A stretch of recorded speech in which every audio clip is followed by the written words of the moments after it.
you wouldn't believe how many similarities. He was talking about the nodes and the clusters. I mean, where else do we have nodes, people? How about on the blockchain, a couple places, and just, it was amazing. So he's going to record it. Yorm and I are dropping him links. They'll probably join this. Oh, cool.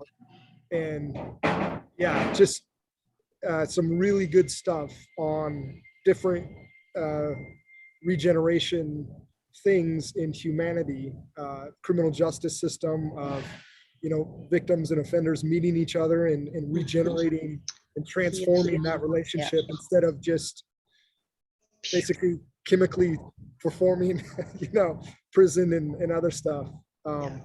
Yeah, great stuff. I think the solutions are coming from the ground up, though. Like even in the discussion we had in Gimbal token today, I see, like, how does this token match with the economy? And it's like, but the thing is, why are you trying to match it to the economy that exists right now? It's messed. It's messed up, and 100%. it could collapse at any time. And if we keep thinking that we have to fit this into that round hole, we may miss the actual picture. So that's why I feel like it'd be nice to just wipe the board clear and just go. I will just correct you that in some countries it collapsed already several times. So Venezuela, all over the Argentina, place. Germany after the war. Yeah. And with this printing going on, I have no value. I do not feel the value. Yeah. Here, you're closest to the printer. You're doing it like my kid, That's what it is. But there is no value left in it. They've taken the value away, which is our contribution to society. My time, my passion, my work, that's what gives money value. And they've it's completely gone awry. I'm with you. Yeah, we have to build something aside from that. And Cardano will have the tools, probably better than a lot of different blockchains, to interact with the legacy world as needed. I mean, governments aren't going away. Banks aren't going away, but we have an opportunity to build something different that can just not play by those rules. That's why I've always felt that I want to see us develop our own SDGs, our own sustainable development goals, not just rely on the UN's. I mean, I can't disagree with a lot of what the UN has on there, but if we're just taking that for granted and using that as our starting point, we're relying on the most centralized, we've allowed somebody else to set the box. Totally, yeah. And what are their intentions? Is it 100% just truth and trying to make the world a better place? And so, or are there corporate buy-ins and deep pockets and other things, right? Yeah, I feel like what we're building in Cardano, in 10 years could be replacing the UN. And so we have to be like acting from that idea that we're trying to make a better UN, that it's not United Nations, it's just like united people around the world. And so we have to, even though we don't live in that world yet, we have to kind of start acting like we are. And I think it's no accident that we ended up with a snail, as a icon or mascot or whatever, because that snail, I took a picture of it, in the field over here quite a while ago, and here we are using it, and it's sort of like the outside system is a box. Somebody's predefined it, whereas a snail, starts in the center and it builds out, and there is no if it could, it would keep going and going and going and going and keep encompassing more and more and being abundant. Well, even the horn of abundance is the shape of a shell, right? That it keeps going outwards. So instead of thinking of this, like keep it all in here, why don't we start thinking about the abundance, of man alive? When you think of the planet, keeps giving and giving and giving, and we keep taking and taking and taking. Hollowing out that donut, right? Yeah. Well, yeah, I guess when you grow slow and you build on what you have to spur the new growth, then you can keep growing. You know, you don't need this economic system of like boom and bust. There's something else out there. Yeah. I think about a tomato seed. You know, I have tomato seeds that are over 27 years old. Wow. When I can plant those, and then the seeds that I have are different. They're never exactly the same because I don't protect it from cross-pollination. But then the seeds that I get out of that, unbelievable. Unbelievable amount of seeds that I get, though. If you think about just even if it produced one tomato, you've got 100 seeds. Yeah. From one. Yeah. So there's these other examples that we have of Totally. incredible abundance. Yeah. I could eat that tomato and eat all those seeds and plant nothing, right? Okay, Yeah, can I be, Ryan fell. Can I be unpolite? You're gonna go? Polite? No, I'm not gonna go, but it's 10:15 for me at night. Lounge. And yeah, it's lunchtime. No, I mean, yeah, I mean, let's coordinate. I don't know why Tefera didn't manage to come, but let's yeah, I really would like at 11 to cut. Should we talk about the conference then? Pivot? Because I feel like we need to hear more from Tefera, you know, like know what it is. Yeah. You can drop the recording too, you know, because it's recorded, yeah. Whatever, if you like. If you want, wait, it's recorded. Let me share it 1 second. Yeah. It's recorded now? It's recorded. I think so. Yeah. No, I mean, yeah, we need to hear more. Look, I think we are going to deal with regenerative agriculture in developing countries is a complex topic. Okay, not for nothing, our friends at Imago kind of did a lot of trials and kind of said, okay, let's leave it for a moment now and focus on something else, right? It's complex because I mean, I can tell you firsthand because it's not that I'm an expert in that in any way, but I had the privilege to work on a project like that for 1 year on the ground in Indonesia, in a very rural area in Indonesia, and exactly that mind, and with a foundation that have strong track records with local teams, and we had like local team of 30 people. Amazing place. I mean, it's like paradise when I go there. I mean, it's very, very simple, but it's like paradise. Very simple, very. I mean, it's tough ecosystem because you need agriculture is something that, as you know better than me, there is a transformation process, right, from current agriculture, and it takes time. It's not that you produce a cup and it's done. It's a process. It takes time. Not everything depends on the farmer.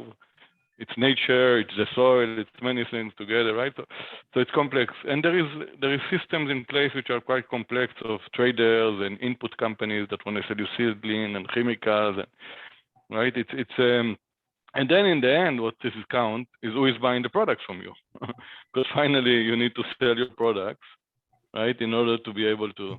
So I think we need. So I think we have, again, I don't know much about Tefera in Ethiopia, and I think we need to learn more about it and analyze it, and obviously Dubi is a great one also, and look for more local people there, maybe through IOG as well. At the same time, we kind of got a very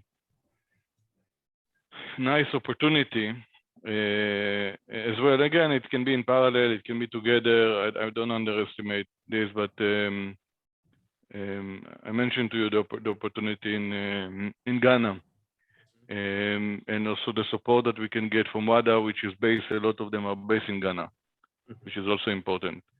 Yeah, I was looking at it. I was trying to, well, yeah, go ahead. Sorry to interrupt. No, so I need to provide you more information, and actually you can join. I mean, we chat with Mercy about it today, and she said, okay, let's organize a conference call, and we actually have organizing a conference call on Monday, which we just set it a few hours ago, and I would love if you can join, you and Ryan as well. Monday? At 5 p.m. 4 p.m. UTC on Monday. That's 1600 UTC. It's Yes. what? Yeah, never mind. Sorry. I got you. I have So- to do the same thing, Tyler. I've missed so many meetings because I translate it wrong. I thought I missed Don't tell this me one. about it. Already scared me earlier. So again, I'm not saying this or that or Dimitri or Zana. In Ethiopia, I have a lot of good vibes, and you guys love Ethiopia. So I mean, let's go on Ethiopia as well. But I think we have a situation where you have a strong local team from the blockchain, which is WADA. You have a strong NGO, which is Earthworm, with Scott, which is incredible person that is going to spend like 6 months in the north of Ghana, and a company that is willing to buy the products. So, you hear me or? Yeah, I'm sorry. I just got Tefera just messaged on Telegram that he can't get into the room. Okay. How did this happen before? Just send him the direct link that I gave you in Telegram there, Yeah. Okay. because he might can send him. be trying to go. We should actually send it even on the Telegram. Let me send the link. Yeah. It's like 2 or 3 links up. I just Yeah. posted it fresh, Okay. right? You just put the Oh, link. wait, Ryan, wait, I posted, oh, shoot. Did I post yours, Ryan? I'm not sure what I posted. I have no Wait, idea. let me do it. I can find it too here. Should end in DZ 09. Oh, okay, that's the wrong one. You Yeah, can yeah. edit it. You can edit your message, hey? Yeah, There we go. There. And then let's delete that other one so nobody gets mixed up. Yep. Delete.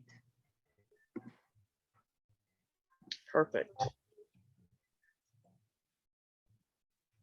And I hope that works. We're going to test it because that was like, there, it works. Yay. Hey, Tefera. Yeah, perfect. Okay, I'm going off camera and I'm eating and listening, okay? Hello, sir. Sarah. Well, we don't hear you. You're on mute. Oh, no. Can you hear me now? Yes, Yes. loud and clear. Okay, thank you. I couldn't get in. It says that the meeting will start and wait, it says. Well, You I'm could gonna- be I'm waiting sorry. a while, The Okay. different link. All right. waiting in cyberspace. Okay. I jumped from Meetup, so I don't know what happened. I Tefera, think what we time is it for you now? What time is it for you? Now it's 10:20. I'm in Sweden. Ah, yeah, we are in the same time zone, actually. Yeah, I think so. Tyler, I'm going to jump off and make sure the meetup link works, okay? Okay, thank you. Yep, I'll be right back. Okay. Good. Yeah, we're just discussing also another opportunity. Yeah. Tell me, yeah, go ahead. You want me to continue, or you want to, Tyler? You want to take it differently? Well, we can at least put a bow on the Bam Nut. Is that what it is? The Bam Nut project?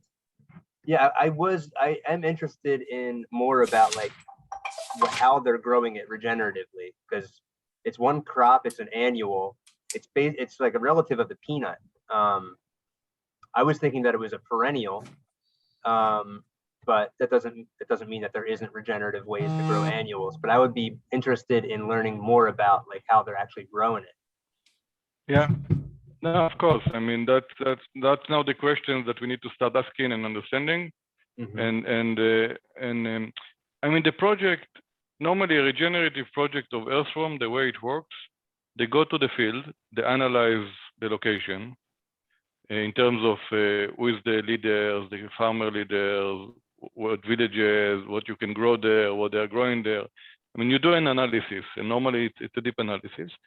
And after the analysis, you can start also with, obviously, with local people. It's not that it's coming from outside. Normally you have local teams. And then after the analysis, you start building basically a program, right? A project and a program and a plan. So Scotty just got to do that. I mean, he signed it a week ago okay, and he's going already next Thursday for 6 months to Ghana. Okay, so they're going to start all this process. It's in the north of Ghana. And and he told me, and you have to remember, Scott himself is not a technology guy. I mean, doesn't understand technology and blockchain. I mean, it's not his forte. His forte is on the ground. And but I think the key challenge, wherever we go, and obviously our goal is to build a model and to go multiple locations. The key challenge that I think is how you collect quality, ongoing information from the farmer and nature level, because everything starts there. That's the biggest challenge. Anywhere else that we start, I mean, it's just, so that's really we should be the focus is how we find locations in Ethiopia, anywhere else, and models, because it's not easy, to make sure we have reliable, ongoing information. Because then we can start making decisions, we can start channeling it to partners, we can start financing, we can start doing a lot of things. Mhm. But it's not easy to get that, right? If you're starting to look on 100 farmers, 200 farmers to start with. Yeah, but that I think should be our first focus. And now then we put it on a blockchain to then start connecting it to different partners. Sure. Can I share my screen? Anyway, I made some maps and marked them up, and I have a couple different ways to show the, I guess the monetization that would happen with the regeneration of the different areas of the Do I have to do Ethiopia something? project. I am new I to don't- hosting Zoom, so if you could walk me through how to allow you to share a screen if I need to do that. Let me see here real quick. It just says host is disabled. So I don't know, one of the tabs you may have control of. Let's see here. There's a dot, dot, dot.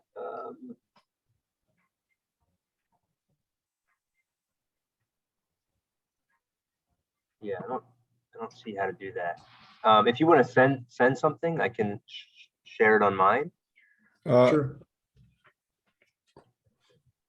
I can even put it in The chat. yeah.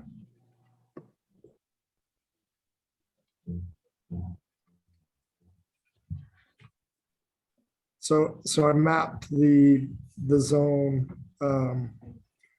basically in Google Earth, but a live version, so we can zoom in and pan and do all our different stuff and look around the region. I don't know if you guys can grab it on there. Let me see.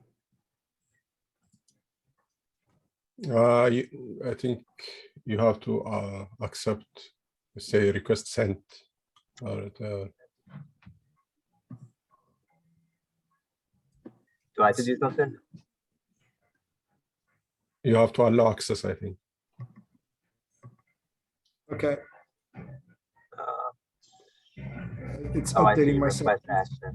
Yep. All right. I'll have my editing team edit all this out. Just kidding. Perfect. Okay, it should be good.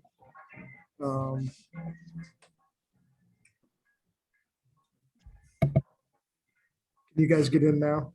I just changed all the permissions. Let me try again.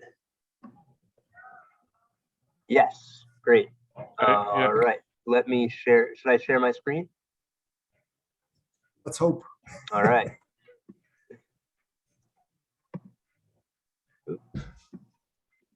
I cannot share my screen. I was thinking of going off Google Earth for Over here. All right. Am I driving? Yes. Yep, you're driving. All right. So all I did, in Tefera, is that your first name?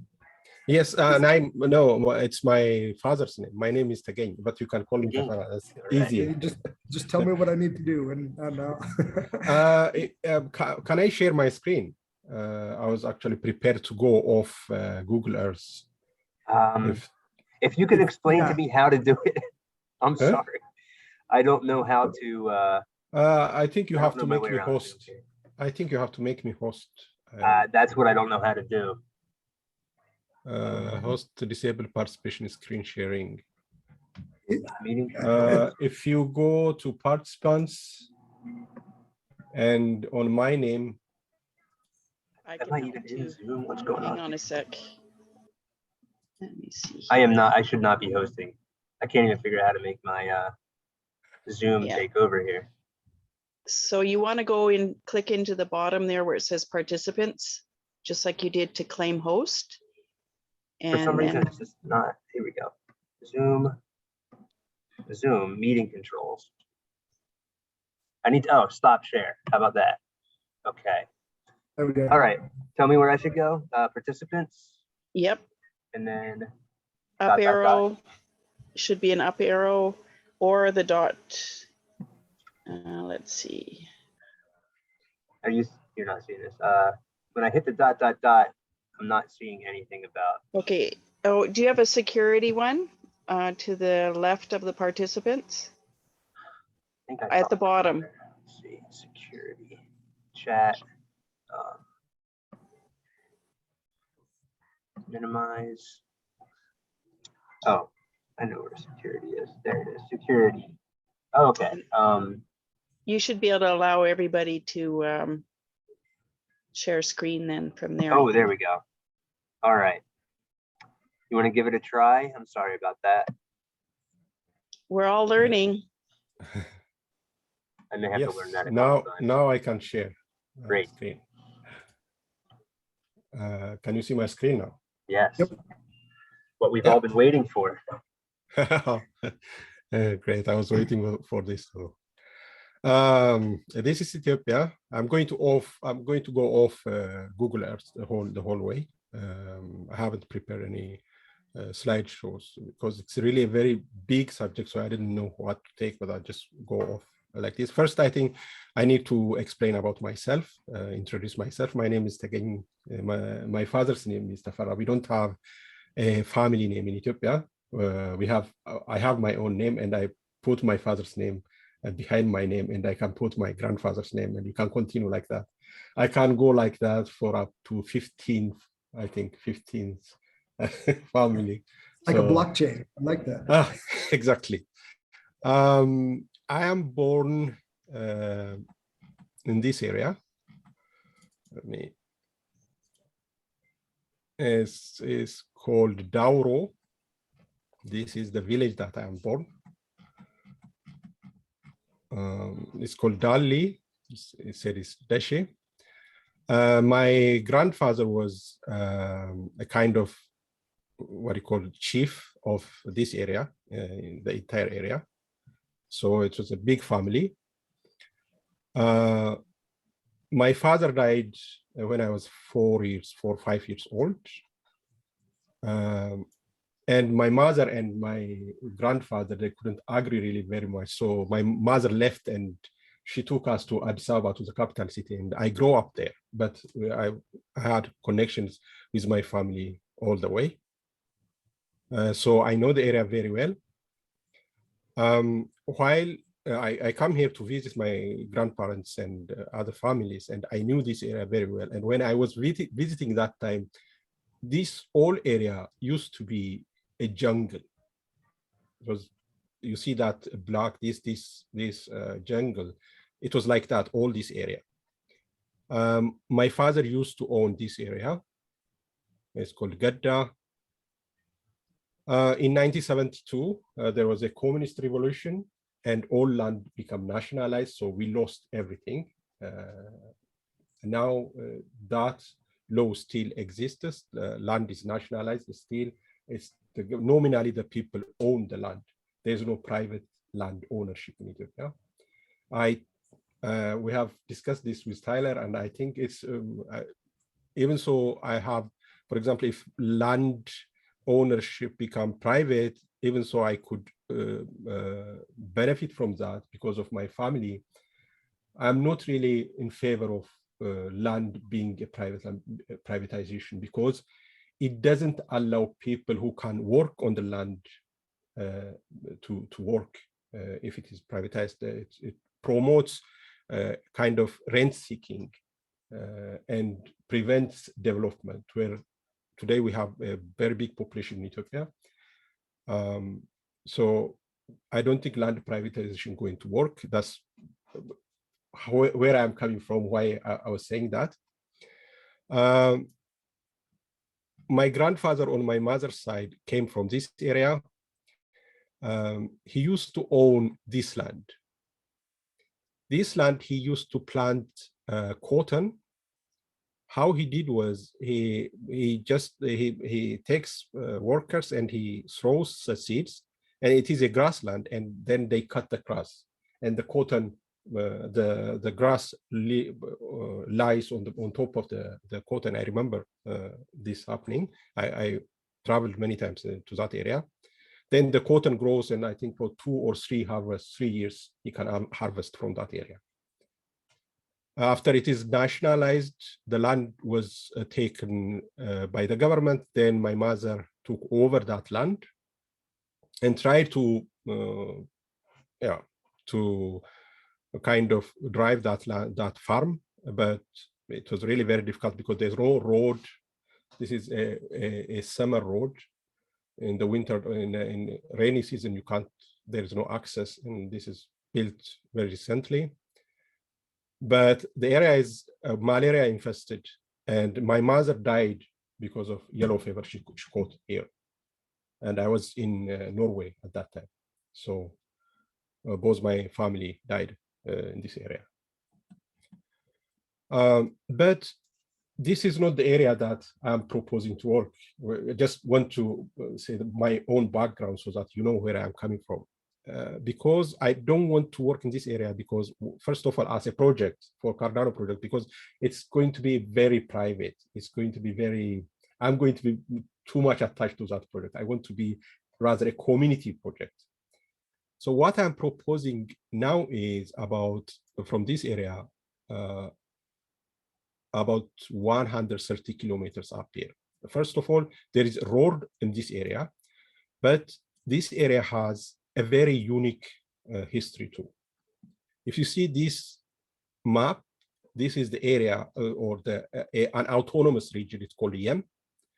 A unique culture, its own language.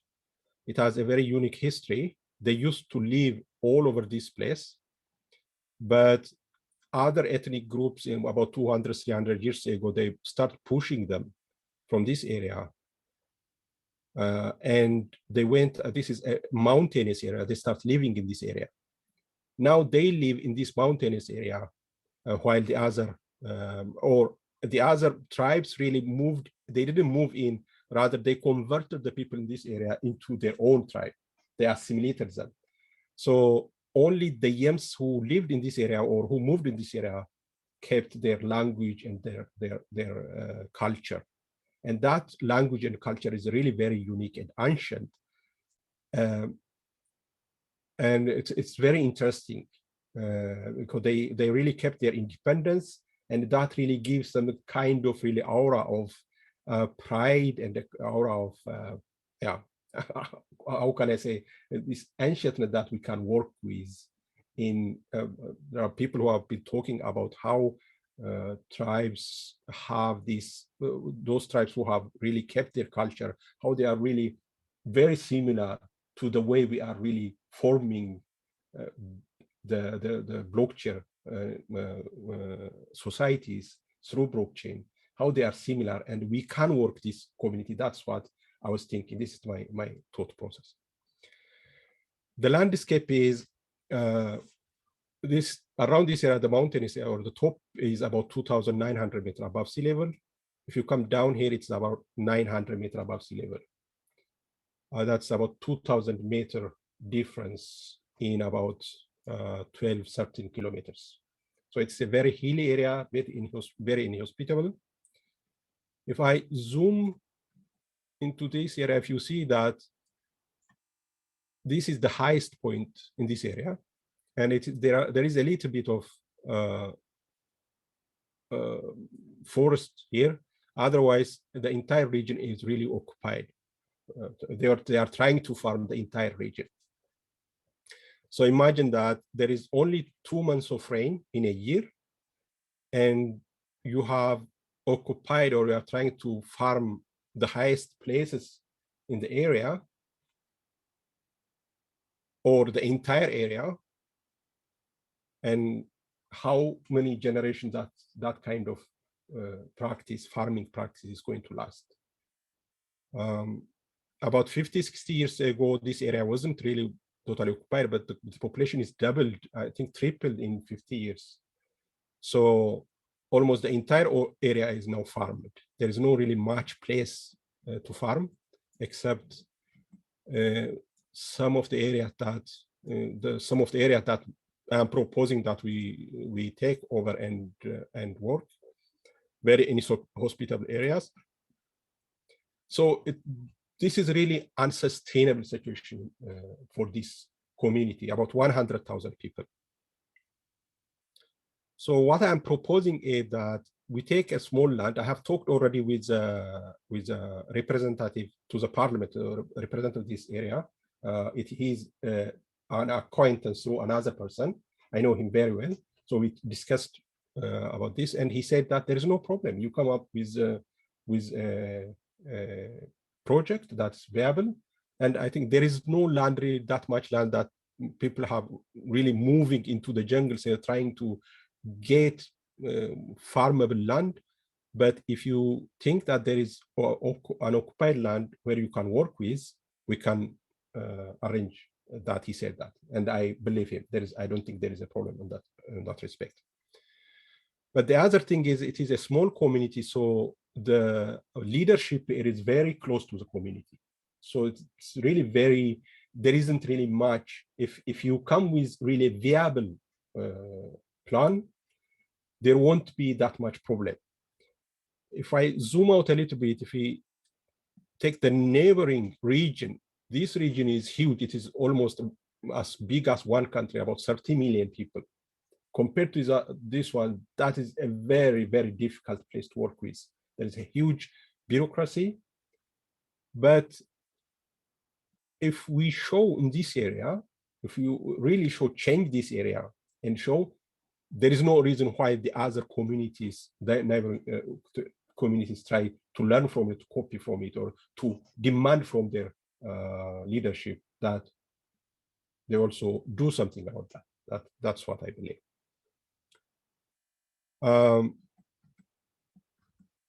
Let's see. Okay, the other part is that really we work. What I was thinking is that even so that we are taking a land and working as our own project, but we should be really including the whole community, the entire district. For example, giving jobs or for them to invest, especially the young people. I think the unemployment rate around this area is about 40%. The young people, they don't have jobs. There is no much land in this area. So if we start working, and if you take some of the young people, we give them a job, and through that job, if they get the investment, for example, if you pay them through an NFT, that means they are really investing that. We are not really, we are not taking investment there, or we are not taking aid there. We are taking knowledge, and we are taking tools where they can work with. And we also allow them to invest into this, in the community to invest itself into this project. It's not our project. It should be the community project. We also, of course, benefit from that. We can buy into NFT, or we can invest in that project. Probably it's not going to be worth much today. Maybe in about 10 years, when the community is good, maybe it's going to be worth for us also $1 million, or today probably it's not going to really worth for us much, except for the things that we do, or for example, if we propose and if we got funded and maybe we can earn through that work. Otherwise, the investment that we make here is not going to worth much, but it may worth a lot in 10 years. And the proposal is that we build an eco-village where we show off. And in the eco-village, we can also invest ourselves. For example, we buy a holiday home there where we can, for example, go for 1 month with our family and stay there with the community really, not like a tourist, really live with them. And I would really love to do that. And probably some of the people in Cardano community might want to do that. Tigane, sorry, yes. can I just interrupt? I've noticed that Bruno's had his hand up for a little bit. Sorry, and I just thought I'd bring attention to that. Sorry to interrupt. Yes, of course. If there is a question, you can just interrupt and ask me. No problem. Yeah, just a quick, very just a contextual question. So I see the land here, obviously from Google Earth. It might not be the perfect representation, but it's like it looks like this is like more of a barren area. Would I be like correct in assuming this? Like the other areas look like much more forested and etc. This looks like it has very like low density forests or like very small forest areas in the area that you're specifically looking at with this, like you said, this like very traditional tribe that, you know, kept their ancestry for a long time. Yes, the area that I'm hoping that we get, I'm not sure yet if we are going to do exactly that area. If you see here, this is a power plant. For the power plant, they have built a road, an asphalt road, so there is a road access. One of the reasons I choose this area is that because of the road access. So it is forested area somehow, but it's not really regeneratively held. It's just, it's inaccessible. It's a very inhospitable for the people to live. That's why people haven't moved until now to this area. So there is no one who is really holding or working on this area. So I'm hoping that we should get this area. I haven't asked them about the area. I just have think that if we do decide to get this area, we can get. But it is a very difficult area for the locals to work with. They don't have the instrument, the knowledge to work on this kind of hilly areas. And if we can show, if we bring with the knowledge and exactly. No, I see exactly what you're trying to say. Yeah, it's perfect because it's like you're trying to go to the most. There's an area where they have these issues, and they go to the worst part of the area to show how you can help them even in wherever they are, because the benefits that they will have here, they may be able to use on, you know, even an okay area where they get, you know, good rainfall maybe and all of this, and even have better returns and a better regenerative cycle there. Yes. But yeah, I like this thought. Yes. The other thing is really, it's not really what I'm focusing in is not, this is a show off area. We are showing what we can do, what can be done with the tools we are using.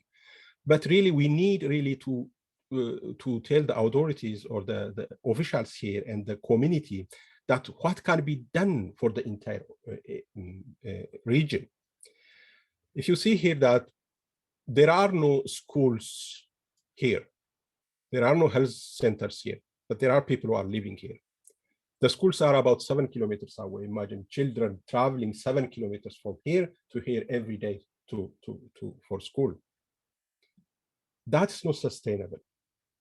So one of the things that we can propose is that, for example, with building a sustainable house, livable houses in villages where they can have access to electricity, to water and other things, that they can really move to areas, to villages, and the other areas, designated other areas for farming and for example, forest areas, and all the sustainable, what we learned from sustainable agriculture or sustainable community, that if we come up with such a plan, with a sustainable plan, not force them, but attractive plan, like the house, for example, built in Tanzania, for example.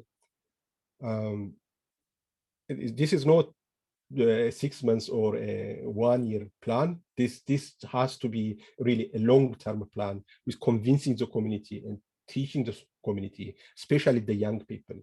Maybe their parents won't move, but the grown-up, the young people may want to live in more city type areas, so that we can work on other areas. We can move people from the areas where they have degraded, and we can reinforce them, for example, compensate for them. If we need also to include this in our plan. That's one of the things that I'm thinking. And funding, there is a lot of funding going to Ethiopia, but unfortunately, most of the funding that goes from international organizations, from rich countries such as Sweden, Norway, it goes into pockets of individuals, not into the community. It is not really helping the community. For the last 60 years, it has been done. It has done some good, but it is concentrated in very small areas. These people have been trying to work the land in a better way. For example, if you see this, you will see swales. If you see this, they are building swales here, and terraces, but you don't see anywhere where they store the water. There is no water storage, for example. There are no, the water flows after after the rain, it flows down, but there is no water storage up there. For example, we can work on that, on the highest places to store the water, to keep the water on the highest places. Again, how did they build those swales? Very inefficiently. If you see here, it's not uniform. It's really very, it's not, yeah. They had probably instructions. If you see here, for example, it's not very well done. And probably the way it's done even leads to more erosion than really protecting the area. If you see this area, for example, others have done a much better job. For example, I think some of them, they dig about 50 centimeters down and put the earth on the backside so that water can remain here. But I don't think it holds all the water, because you don't see water after the rainy season. All the water is disappeared. It goes into the river.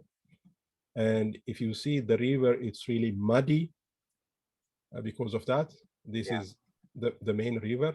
So it's reddish. So they dug those swales by hand? Yeah, it's by hand. Do they use animals for anything? Oxen or?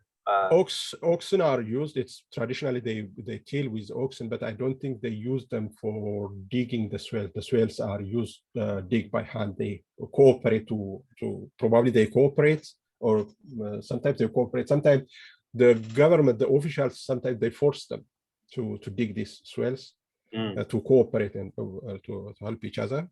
Some of areas, but I don't exactly know how they have done it in this area. But it seems that it's not uniform. It's not really, there's no deep knowledge there to really do the right way. There are no instructors, or it's just somebody has come and said with very little knowledge has come and said that, and they are doing that. Probably they have, some of them have got good result out of it. Others probably they didn't. But there is no really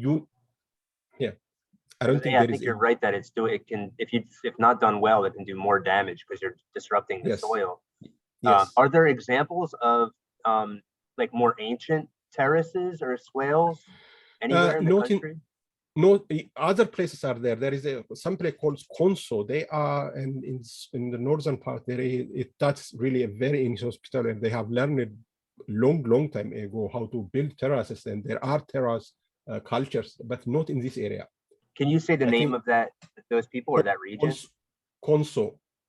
K-O-N-S? K-O-N-S-O. S-O, Konso, okay. Yeah. And that's that's in a different region? That's in the southern part of the country. There was a permaculture school where I went there. It's called Strawberry Fields, yeah. Yes, that's where that was.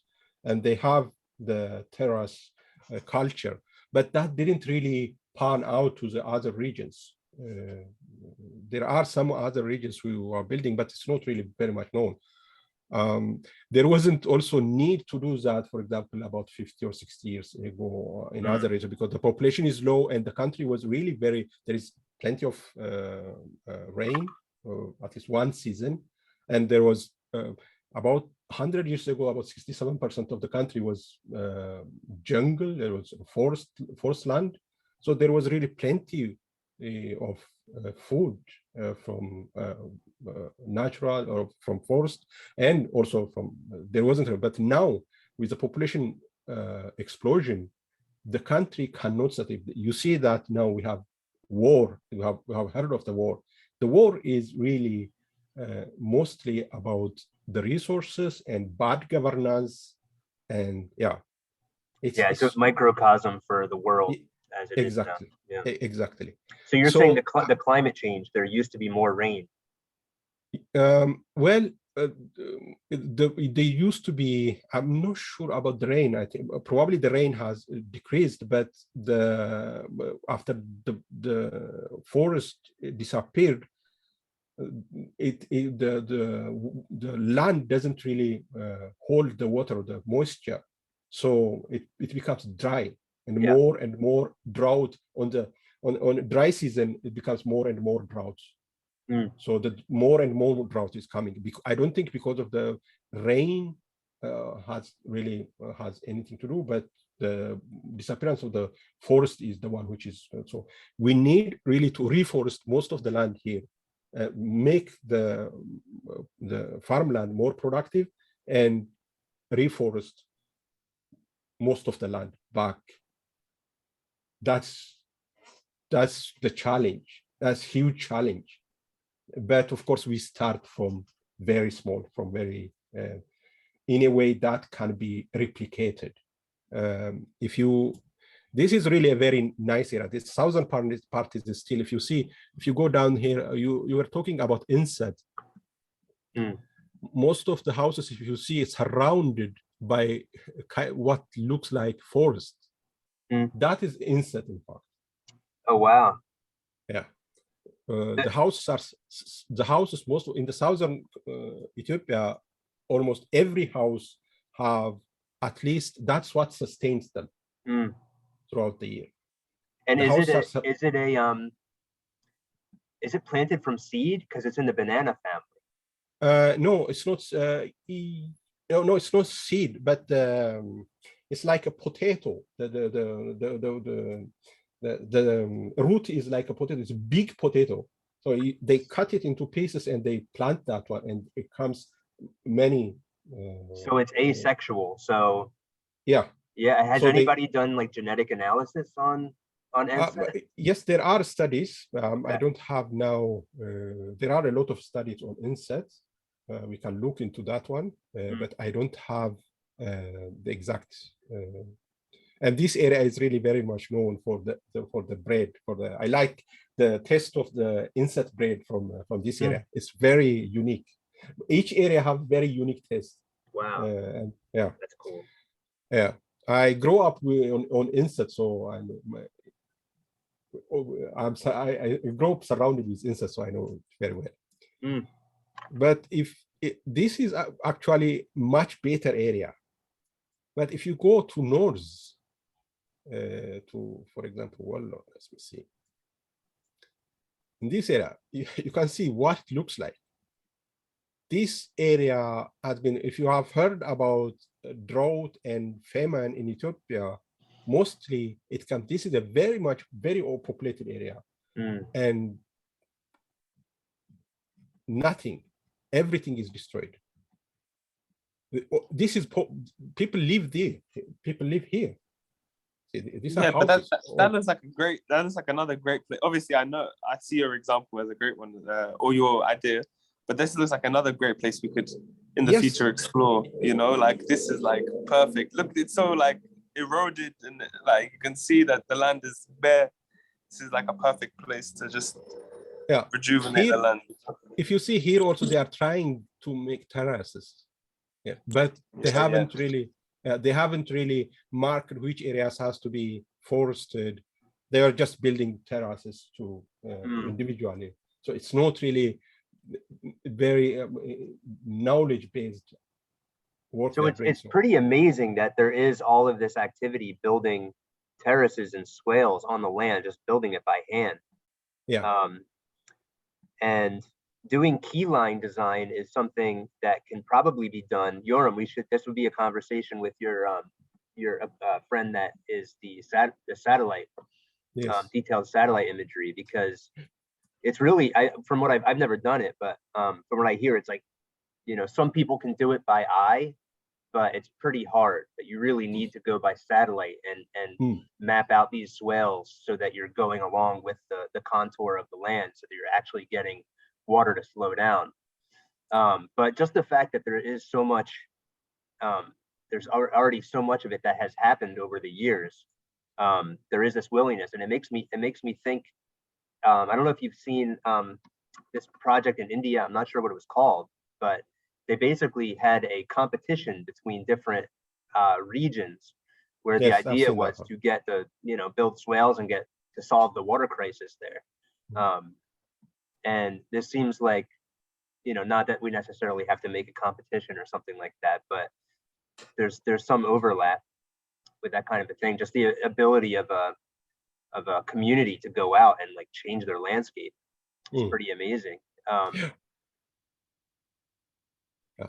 Ryan, I think you just need to jump in. Oh yeah. We're probably a small enough group that we should just pop in, because then it'll save us from having to look for hands. No worries. Tefera, how, when you say get the land, what is that? Define that. What does that mean when you say get the land for this project? Yes. If we design a project that is viable, then we can go to the government officials and ask them to give us land. That's really as simple as that. Because all land in Ethiopia is owned by the government, so the government doesn't have really to ask anybody, any individual, or there is no claim. No one has claim. No individual have a claim. So if they decide, okay, if they decide that, okay, you have a very good project here, you can work here. Lots of people have done that, and some commercial, for example, foreign commercial. There were this Indian company that came and took a land bigger than London. It was a forest land. And they said they are going to, it's really in the west part of the country, where it's called Gambella. I think what they did was, it's easy to get land. It's not really very difficult, because there is no really a lot of legal hoops and to get land. If the government decided that you get a land, and they got that land. And what they did was they just cut all the trees, and they didn't do anything. They said that they're going to plant rice, but they didn't do anything. And they sold, they sent all the trees to, then after that they left. So there are those things that are happening in this area. It's very wet.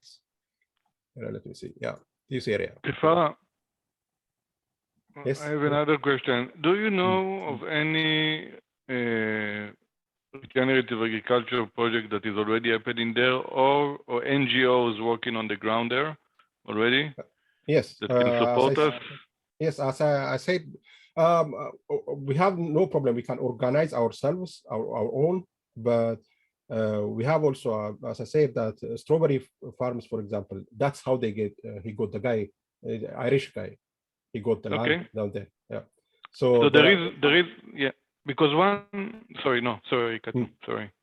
Yeah, I know the permaculture works done in Ethiopia. I know the people who are doing that, but the problem there that I saw is that it's not panning out.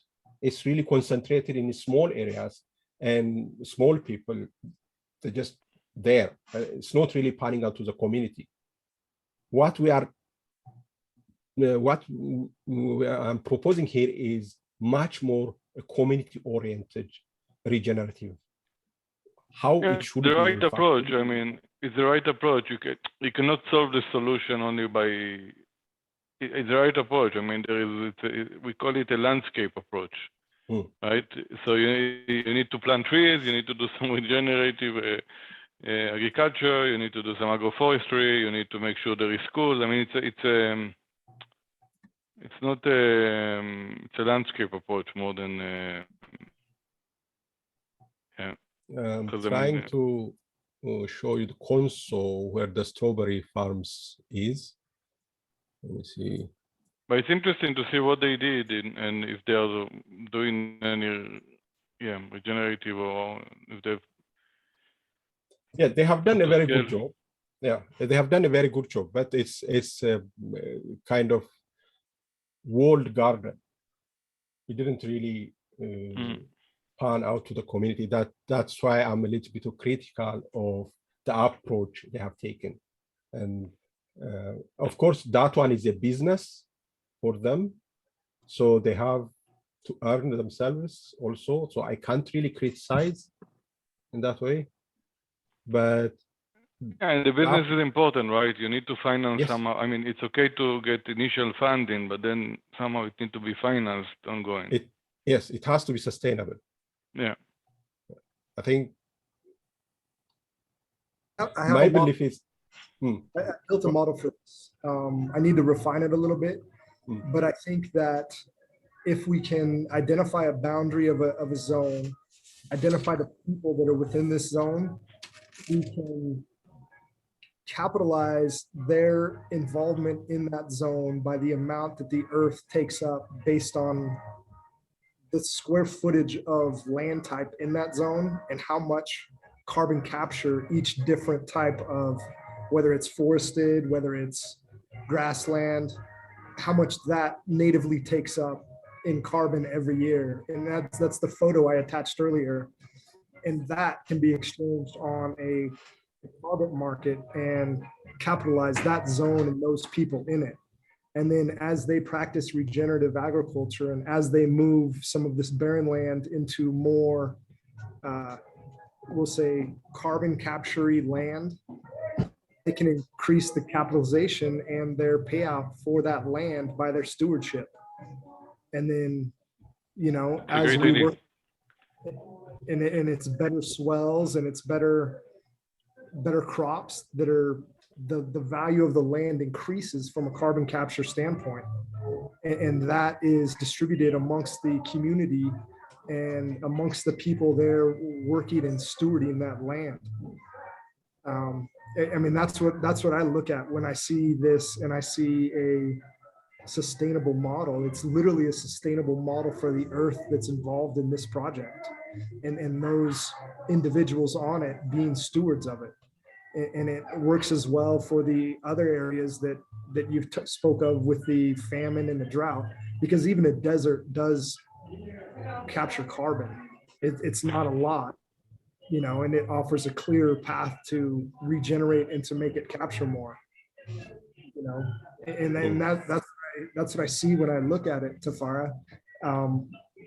Identifying this land and then identifying the people there, and immediately it creates a carbon sink that can be traded on a worldwide stage through the blockchain, because there's credits and they're not using the credits because of their lifestyle.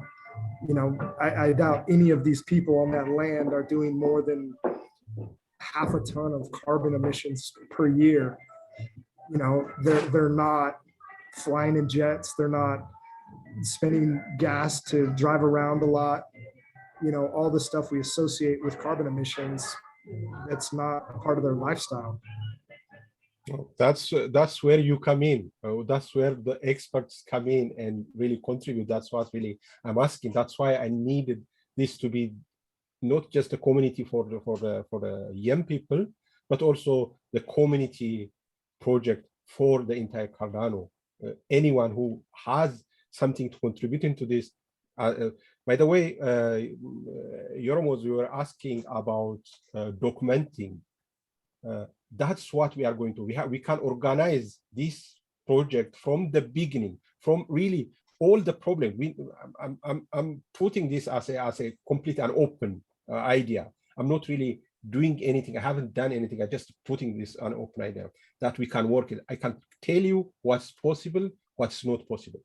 But we can organize in a way that every single action we take is documented, either through the blockchain, and we can have people. It's very cheap to have people, to hire people down there, and we can verify every single aspect of that project, so that not only to show to the Cardano community, but also to show to the other part of the country what has been done, how we have used money we received, for example, from NGOs or from the Cardano community, and from the people, what the people benefited. We need to document that, not just for our own sake, but if we are going to pan out this, if we are going to really replicate it in other parts of the country, or even all of the Africa or everywhere, then we need to document every single action we take, even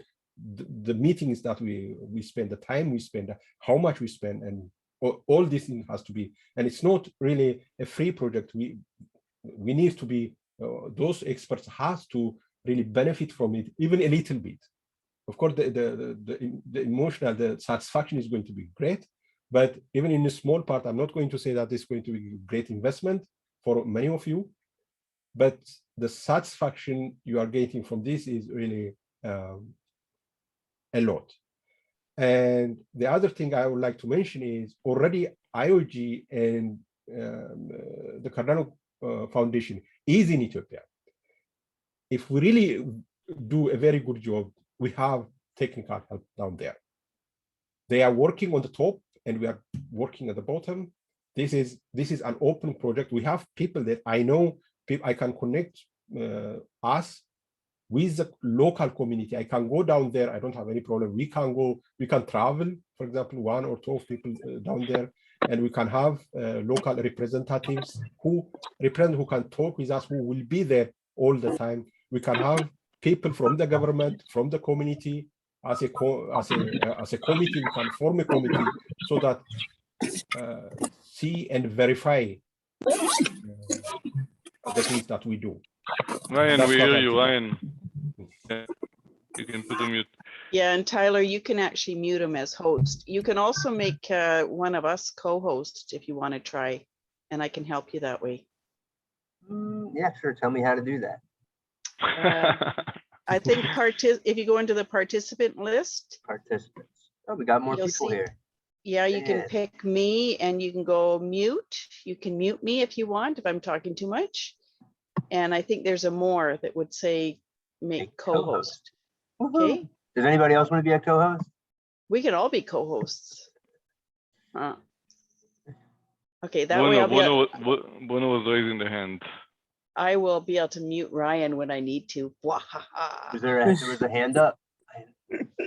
Yeah, no, Bono. I just wanted to throw out an idea that kind of from what Ryan was saying about like monetizing and kind of bringing value to the people through the land, but also linking back to the idea that Tyler was saying within like having not a competition, but how that competition incentivized, water collection. Could we not almost have, instead of carbon credits, like water credits? So it's like, if instead of capturing carbon, you're capturing water, you can kind of monetize that somehow through the blockchain. I don't know, maybe we could reward people with some sort of token. I don't know, that's just an idea. I don't know.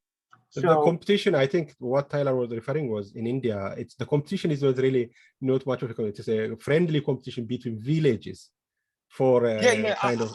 I know about that. I know about that. Yeah. It's just kind of like linking the two ideas in terms of like. Yeah, absolutely. The carbon credits is one thing, but having carbon credits may not incentivize more water capture, which is something that I can see this area or maybe other areas of Ethiopia even more so are kind of really in need of. And obviously it needs to be correct water capture. Obviously I'm not saying like any old pool that someone digs up in the ground or puddle is going to be like they're going to get a token for that. I'm saying obviously things that are well done, documented in a certain way can potentially earn. That's kind of like the idea that I was thinking of, kind of related to capturing water, if that makes sense. And the depth of wells is an easy metric to measure, way easier than Exactly. analyzing Yes. carbon and things like that. So I was actually going to ask that. So the region is really unpopulated, right? The region within the boundaries that you showed us, Tigane. Yeah.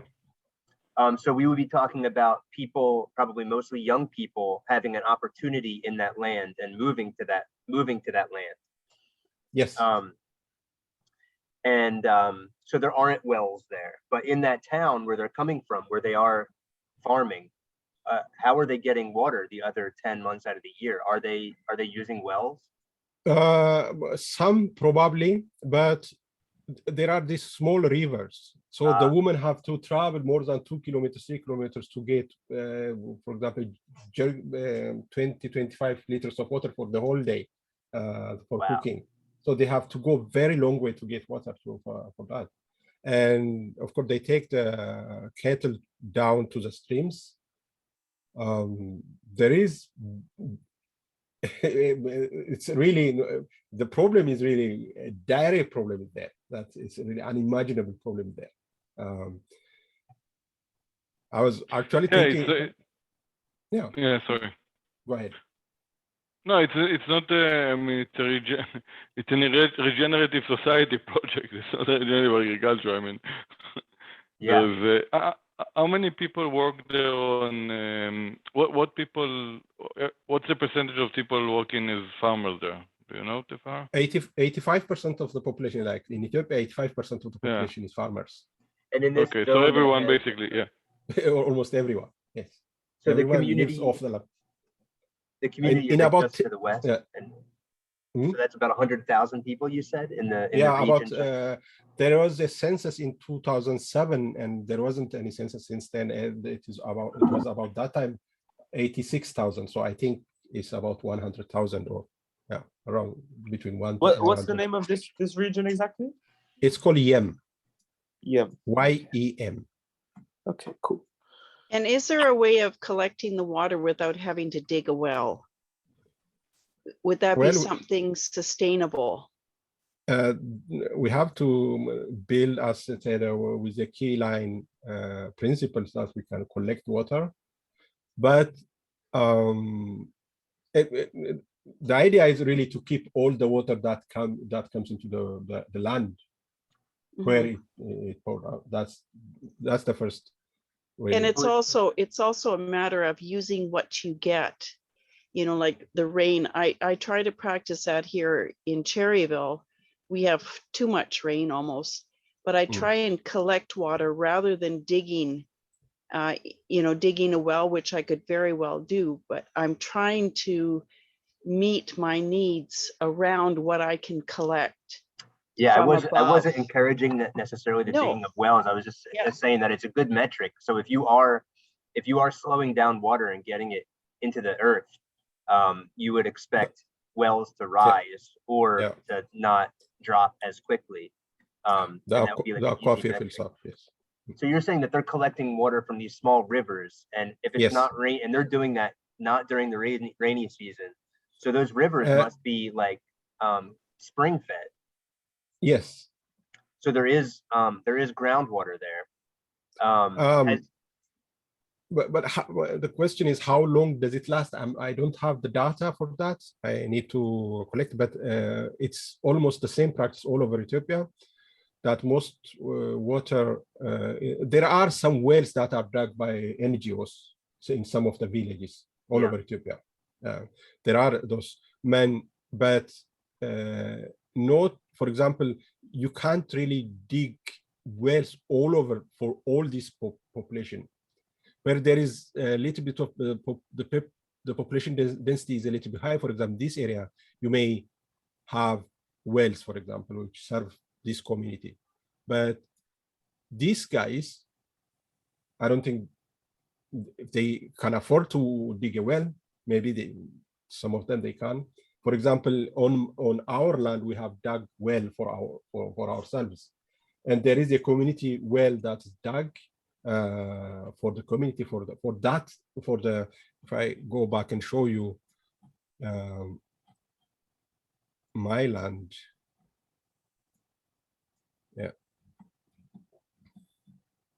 It isn't. I haven't done really much on it.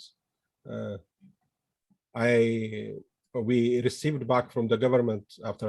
This is where I'm born, and this is now we own this land. So we have dug wells here, in fact, two wells here. But for the entire community, there is only one well here. So it's not really sustainable to if you don't have forests here, and if you are not keeping the water on the land, and if you are not filling up the aquifer, in about 10 or 20 years, the problem is getting worse and worse. Yeah, you can only afford to dig a well when you're increasing the amount of water that's charging that well at the same time. Yes. Is there a way for people to move to this land without? I mean, I guess we should maybe zero in. Is there a location in this region that you think would be because it's a big area. We're not going to fill it up, right away. But is there an area that's maybe like close to the village where people, or the area that people will be coming in from, that is more hospitable or a good place to center the beginning? Yeah. You see, if you see here, it is already filled up. If you see neighboring region, it's already filled up, and it's going to create a lot of political problems and clashes. And already the areas, if you, for example, the neighboring region, this one, if you see how much it's already filled up. Yeah, there isn't really much of place where to move up. That's why I suggest that we kind of make a plan to build houses through an investment, for example, a long time loan, for example, through from the World Bank or from other areas, and build houses so that people move into smaller or into bigger villages, so that they can have a better service in that area. Right. Do you know where you would start? If you could start a village in one spot? I can guess. For example, there are villages already forming naturally. So but I think that is I would leave that for the much more professionals to see the entire area. We need really to take the entire area and see design so that which area is best for farming, which area is best for forest land, which area we can use for residential areas, for example, as the most used, through the permaculture principle. Sorry, Tefera. Yeah, so it's like we almost have to have like or to pick a whole like a whole area where we're gonna like collaborate with the community that. So you're not trying to buy a specific or like trying to lease from the government, like you were saying before, a specific area, but you're trying to collaborate, let's say, a community around. We will get a land for our own project, that small project that we are going to work and show, but that's not the only thing that we need to do. I think we should do. We have to really incorporate, at least in the planning, that we have to put the entire region, because this is really an ecosystem. The entire, if you see that this one is its own ecosystem. The entire region is its own ecosystem. Unless we take the entire ecosystem, I don't think we can plan our own that small part. We can work on our own small, we can invest in our own part, but the other areas we can plan so that the community can work. We can arrange, for example, investment, or we can find funds so that the community can build for themselves. But our own project is where we can show them what can be done. For example, we can take few youngsters and be part of that project, have house in there, for example, invest in there, so that other areas can also copy that and work on it. I don't think the entire thing is our own project, but we can build in a way the project so that others can copy it and do it. So some something's coming up for me, because you mentioned that the people from Yem have been pushed from outside into this one area, right? Yes, yes. And it's their own culture, their own language. What comes up for me is that we come up with a kind of a Western idea of coming in and solving their problems. How is the collaboration going on with the people that actually live there? That's my big concern right now, is that we come in with our ideas, but I think that's kind of we're basically sorry, we're Melanie. basically pushing them further away from their land. That would be my big worry. But I would imagine, like, let's say how Tefera is saying, we're focusing on one area. So let's say we pick one valley, and like we have a clear idea of what are the communities there, which like villages incorporate this one valley. And then we can kind of see, okay, which area in this valley do we want to locate like a new, like this project in specific, and then communicate with the villages within this valley, or whoever the communities are that, you know, live within this area, about what they would want to see, or what issues are they facing right now, and kind of what are their main sources of income right now, what are the plant crops being used at the moment, like for you know, cash crop in the area, and then you can kind of adapt what your solution is going to be to that. I can imagine. I don't know. That's kind of how I see it. Like Tefera and us, we all look at an area and kind of see what is going to be more appropriate, and then speak with those communities and see what solutions they need and what problems we're going to face. I would add also, I think my thought is, this is a thought, that we are really learning. We are not really we take only the tools to them. We are not really changing any culture. On top of that, we are learning ourselves. We are not going with really a Western solution. This is not a Western solution. This is really completely a different. This is, for me, a permaculture and blockchain is really going back to the roots. If we see, I've talked about Elders, for example. Elders are decentralized organizations. Many times I've said that. We are really going back to the root. The people know this. I don't think it's going to be unfamiliar for them, this kind of work, this kind of cooperation. So I don't think we are really imposing a Western culture. I don't think this is a Western culture. This is really a universal culture that we are trying to learn ourselves to be. I'm trying to learn how to live sustainably. Western culture is not sustainable. I don't think it's sustainable. It's wasteful, in fact.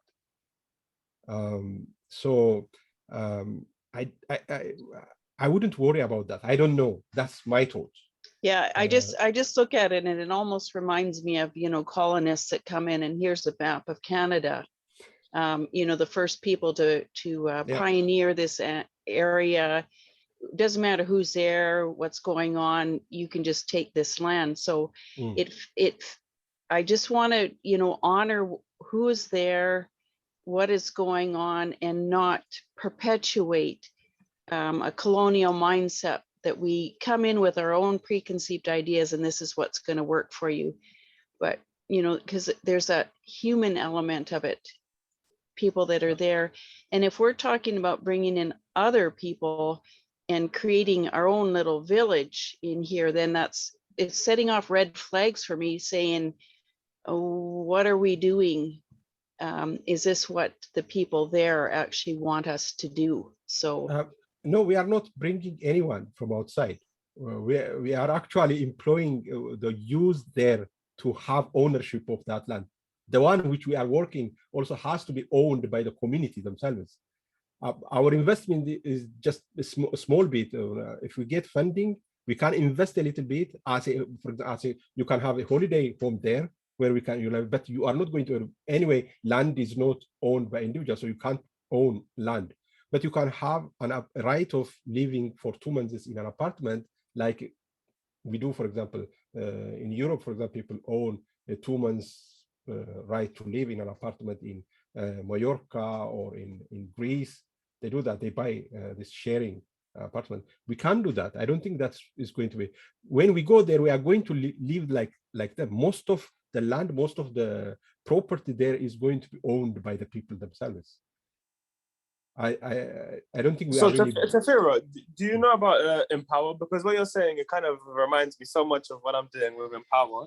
And it's like, we could definitely, I know Empower has innovation funds, so it's a bit like Catalyst. So if we wanted to do something like our own, something crazy, you know, like you're saying, more focused on regenerative agriculture, like that's another avenue you could take for funding. Like we could definitely apply with some sort of proposal there and say we want to do something Ethiopia based and get some startup funding, or even, you know, we can speak with Empower, like the co-founders, and see what they say. Some sort of funding from them would definitely be like, yeah, possible. I'm saying I don't want to really impose my idea on all of you. This is really the community. I'm just, you know, I'm just blabbering. I'm just showing the possibilities. I don't know. No, I love it. I love it. I don't know the answer really. What's going to happen? I don't really know. I'm just showing the possibility that I know. We have so much to learn. It's really pretty daunting. Dan had the question in chat. If it's owned by the government, how can the people own the land? For instance, you said that the government came in and took the land from your family, but then your mother was able to access land. So what does that look like? Well, I think I would put it this way. If you work on the land, I don't think the government can. The government doesn't take it if you are working on the land. But if you are, for example, take from the government land, and if you are not working anything on it, and if you're just keeping the government can come and take it. Because all these farmers, for example, they have the right to live. They are not going to push them out of their land. That's going to be really very big problem. Politically, it will be devastating for the government. Doesn't take if you are working on the land. They don't just come in. There is a due process. For example, if you sign a contract with the government, what you are going to do, you tell them what you are going to do, how you are going to invest. If you don't keep that promise, the government had to give you a warning that you haven't really kept your promise, or you have kept according to contract. Then they can repossess the land. They have done that before. But lands that are repossessed, always that if the people that took the land, if they didn't do anything, then the government reports it. And there is a due process. They have to go to the court to cancel that contract. We sign a contract, legal. There is you have a legal right to use that land. You have already signed the contract, but you don't have the right to claim this is my land and just have it. That's why I'd say the system is really very good. The law is not implemented very well, but when it is implemented, it really allows you to work. You have nothing to worry about as long as you are working. You are within the obligation of the contract. If you are working, the government can't come in. If they come and if for some reason, for example, for some national reason, if they have to take the land, then they have to pay compensation for the investment you made on the land. That's on the law. So they can't just come and take the land. They don't do that. And so if somebody is doing good work on the land, they could basically have that land for their families in perpetuity. Yes. Barring some kind of governmental change. Yes. Do you see a role for having, having some sort of like land registry through Cardano, whether it's at first recognized by the government or not? It's just saying, okay, look, we have this government understanding. We went through the courts. We have the deed, and by we, I mean like the people of this village, and we're supporting them. That's actually the solution. For there was, when land is owned by the government, there was a kind of apprehension from investors. So what actually happened now is that there is a land register. You can get a certificate that you actually have the right to use that land. that gives you almost ownership of that land. The law, what it doesn't allow you is that to hog land and to prevent others from using it. If you are not using it, the government repossesses that land. But if you are using it within your, you have a certificate, you have legal documents, the government cannot take. You have a register. It is registered on the government database. Actually, they are actually. We can propose, for example, to use the Cardano for land registry. For example, we can use in this area. The government cannot. The central government cannot do anything. The region can decide how they are going to register the land. We can propose that to the area government, so that if you do this one, it will be easier. We can do that. That's why the smaller regions are really very amenable to that kind of suggestion. So if we play this forward and we say, we get this off the ground, people are there, they're bringing livestock in, they're making changes to the land to increase access to water and all of these things, and the carrying capacity of the land increases. If the land can carry more cattle or goats or whatever it is, and more people, it would be open for other people to then move into the land also, because there is greater holding capacity, carrying capacity. From other regions? Or from the same region? Yeah, but I don't, open question. Particularly this Yem is heavily populated. It's really, there is no really place. The only thing we can do, I think what I'm thinking is the only thing I think we should move people from areas where there is farming and reforest it. That's what actually I'm thinking. I don't think there is, the land has no capacity, let alone to carry the people already. Most 40% of the youngsters they're unemployed. They are dependent on their families. So if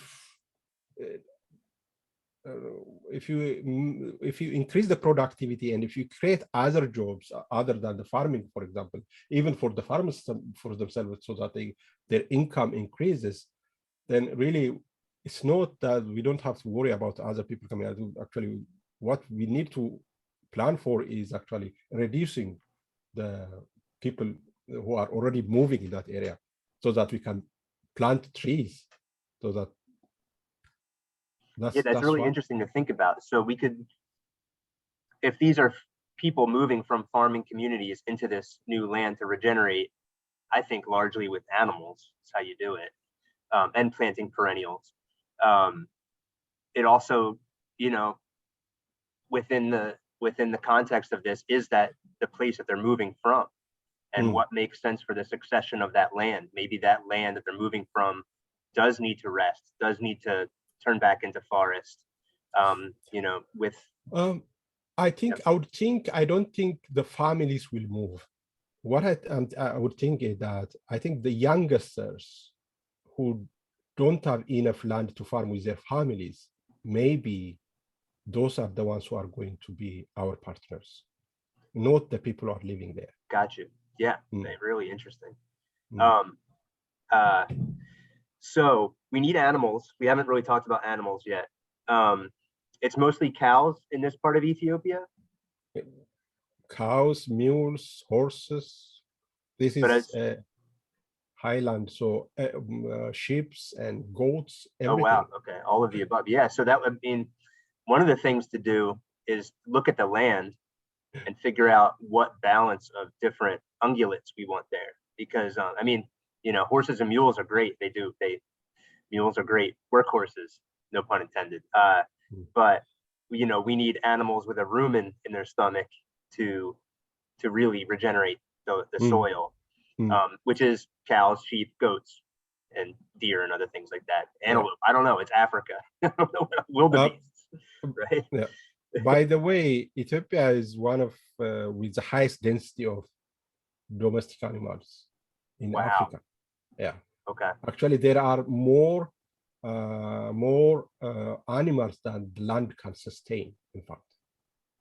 But that's a metric that can change. Sometimes, I mean, from what I understand about regenerative livestock management, like a lot of times the story is, oh, it's overgrazed, but really the problem is that it's improperly grazed, because if you're letting animals just graze willy-nilly, they're eating the stuff they like, and everything they don't like is going to seed and is expanding out, and then it can't help.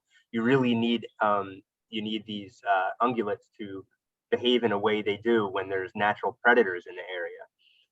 That's really what it comes down to. It forces the behavior of these herds to act in a way that is in balance with nature, like where they're huddling together, they're eating, they're moving to a location when it's primed to graze it down, and then they're leaving and it's rebounding. It's this disturbance and fertility bomb that really is, that's what enables the regeneration and the building of soil. So just logistically, we need to get, we probably need to get animals into this region along with the people, and that would really be the first type of farming that would happen, along with planting of perennials and Enset and the dozens of other species that make sense. So where are those animals coming from? Locals. So there is some livestock in Yem. A lot. Okay, great. Every household has a livestock. Every household. You can't live without a without a livestock. Every household has to have, for example, an oxen, maybe if a cow, or sheep, or goats, or hen. You have to have how. It's really, if a farmer in Ethiopia, farmers are not just farming one. They are really it's what do you call this? They go together. The livestock and the farming goes together. It's natural for yeah. You can't have without a farm. If they don't have, for example, a cow, to buy a cow, for example, if for example a young man for example goes out and builds his house, if he doesn't have money to buy, he goes to a person who have money, and what he does is they buy a cow. I have done many times like that. I have given money to people who don't have cows for them. They buy the cow and we share.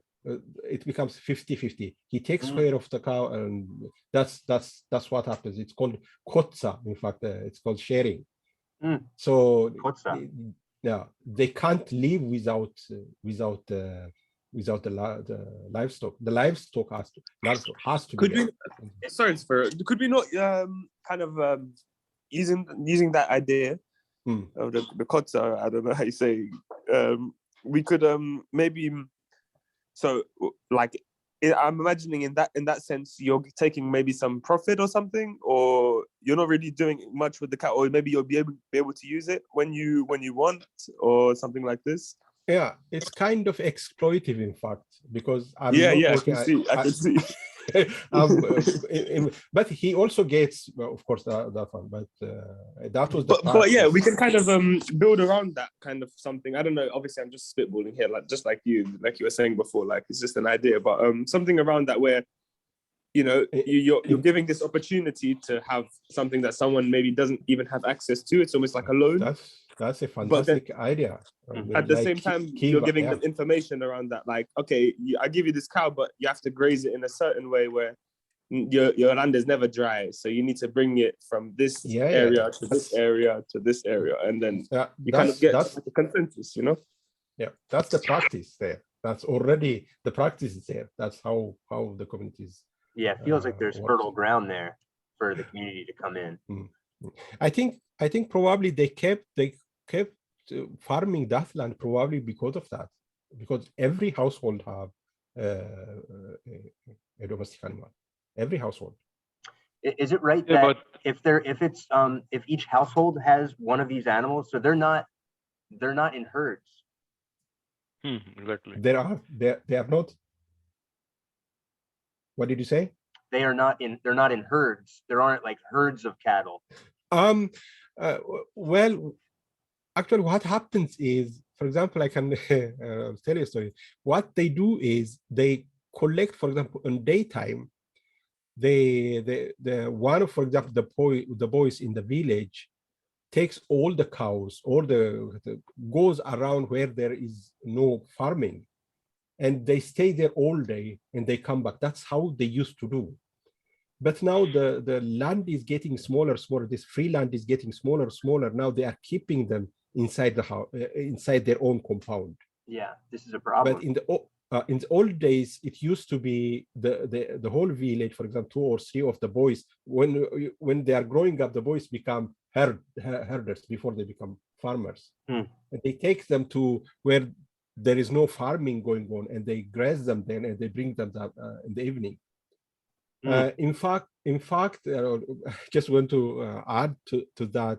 In the area where my grandfather was used to farm cotton, that area, there are a lot of, now it is a national park. In fact, below that area is a national park. It's called Strawberry Fields. I'll just bring.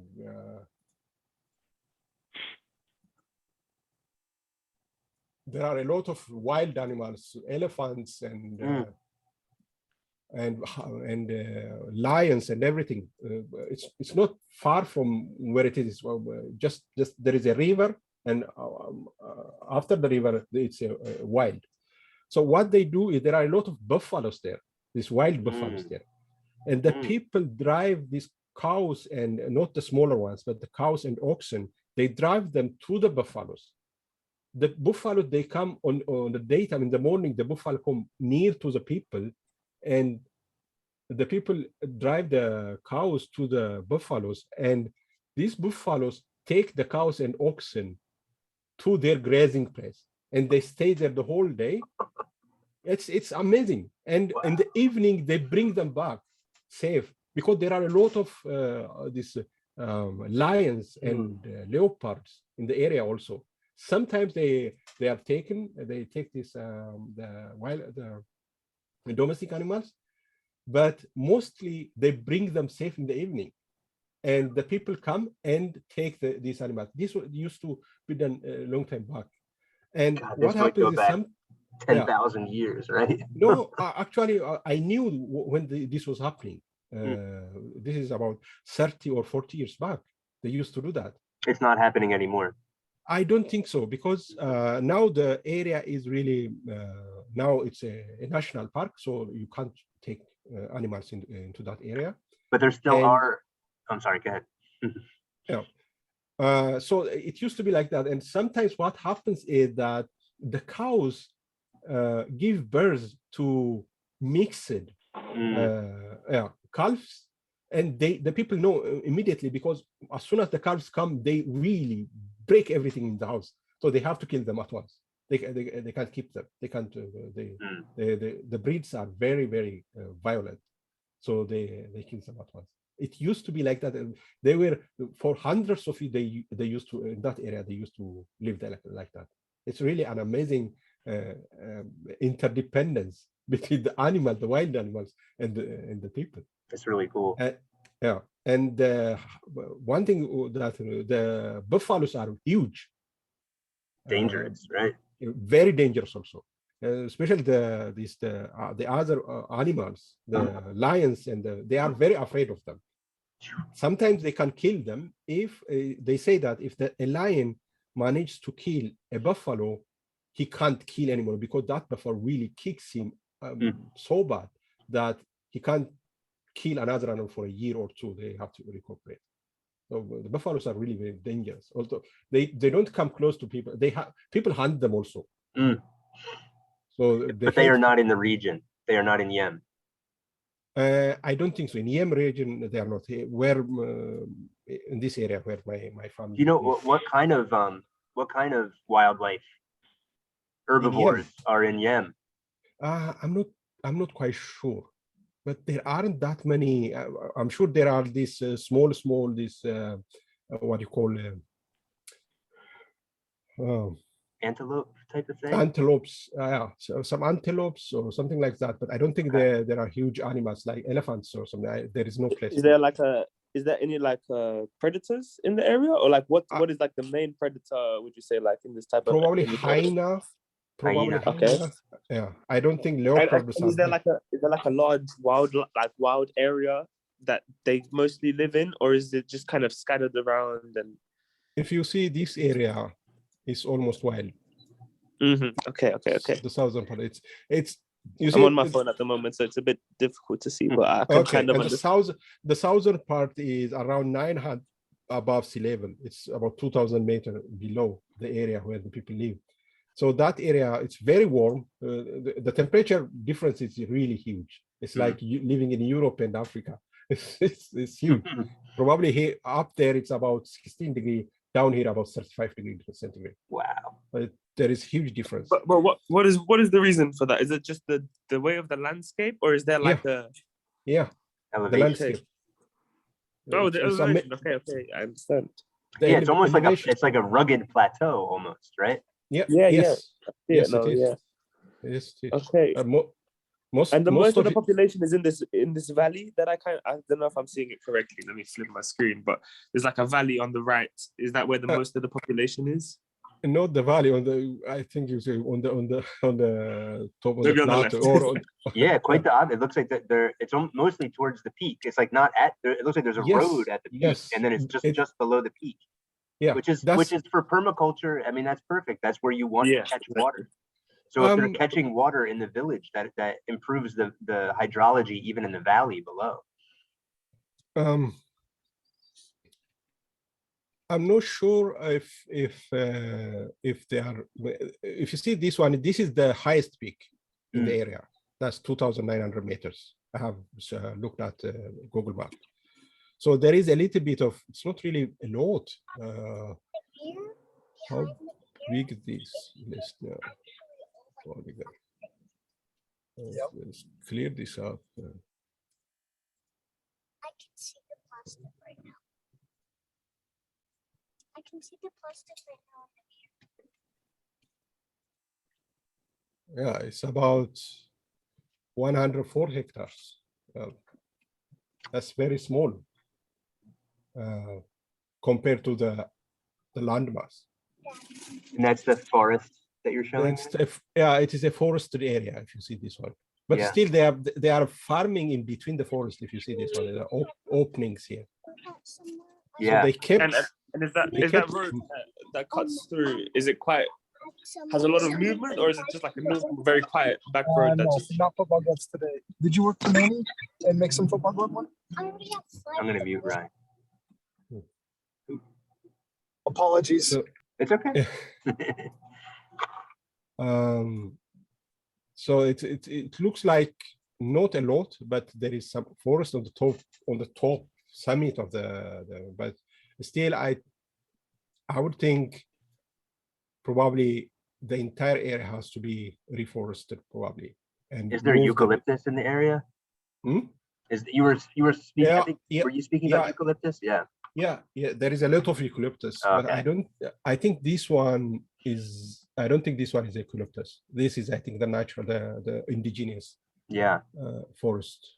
I mean, that's definitely something to incentivize, is if there is eucalyptus that is moving into these native forests, it destroys the whole to take those out before they can spread. Absolutely, that's a big problem here in Portugal as well. And if we can kind of disincentivize some, and I don't know if it's a problem there in Ethiopia, but here in Portugal, many farmers they plant it on purpose to like I think it's usually for books and for paper and stuff. They after a few years they will leave the land. Obviously, I don't know if it's such a problem there because you guys have that strict land policies, but here people will buy land, they will plant eucalyptus and wait many years for, just to have that harvest, but it's, a detriment and even a fire hazard a lot of the time, just to have massive eucalyptus farms or even little ones, it's just a massive fire hazard because it's just such a, prudent tree to catch on fire.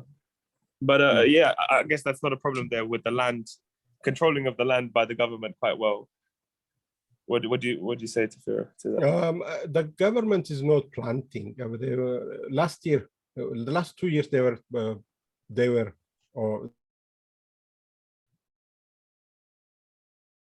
but now they are. In fact, the government is moving toward this indigenous trees instead of eucalyptus. Eucalyptus came around at the beginning of 1900 to Ethiopia from Australia, because after we got rid of all the forest, there was big problem. So they brought from Australia and it took over almost. For example, in the capital, that was the only tree that you can really plant and get a good harvest in a short time. So it serves a purpose, but it really destroyed. If you see where there is eucalyptus trees or forest, it really destroys the land completely. Yeah. But now the government is encouraging people to plant indigenous trees instead. For sometimes no, but the problem is those indigenous trees don't. You can't harvest them in a very short time, so you have to use eucalyptus. People have to use eucalyptus for their for house building, other thing. They have to plant eucalyptus. But there is a movement to move away from eucalyptus. There is the policy, in fact. So it's incentive, or you get credit for that. But again, the more you speak, the more questions I have. Yep. We're going on 2 hours. I can go a little bit longer, but I want to make sure that we leave today with some takeaways to move forward. I think like asking more questions and learning more is the most important thing right now. You know, I was looking through the permaculture principles, and it was number 1 and number 7 that jumped out to me. Number 1, observe and interact. Right? It's not a huge rush. We can be thinking about these things and interacting in small ways at first, in ways that we can learn, but we have so much to learn. And then number 7 is design from patterns to details. So going from big picture to small.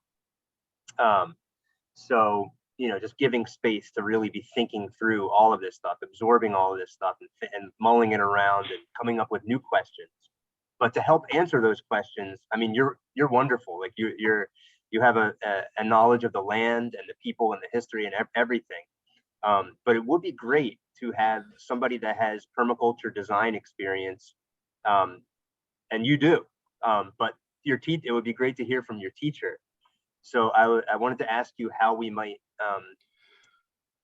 incentivize him to maybe participate in the conference in some way.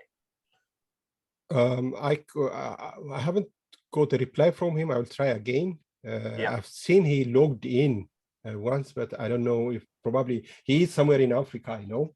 I think in Tanzania or something like that. He has a permaculture. We're doing some permaculture course. I've seen on his Facebook, but I will try again. I really like his style of. He's a really very good person. Is really. I don't know. Chafa has done really a great job in the entire permaculture movement in Africa. He went from country to country, from place to place. He was almost a nomad teacher, and he's really very, how can I say, very, very nice guy to work with. I'll try to get in touch with him. I'm sure he would like. I don't know how much time he would have for us. That part I cannot say. But he would be very interested if he had the time. I will try to get in touch with him. By the way, I just have a question. Is it being recorded, this session? Yes. Okay, thank you. Because I'm going to send to this guy, to the representative, to the parliament representative, this video, send him the link so that he can see what we have discussed. Great. Yeah. Tefera, I have a question too. In looking around the region on Google Earth, it looked like there was maybe mining activity or something. Is there any environmental stuff in above this watershed that may leach into this watershed that we would have to look at, like mercury or anything used in mining? In Yem, I don't think so. I can ask. Because I have never heard of anything, a mining activity in Yem.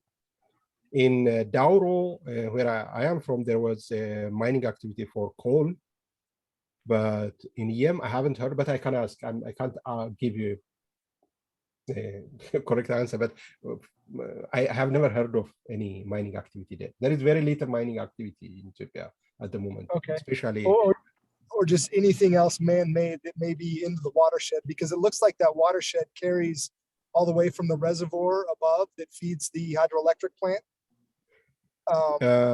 Yes, if you see the reservoir, it is coming to, there are two power stations.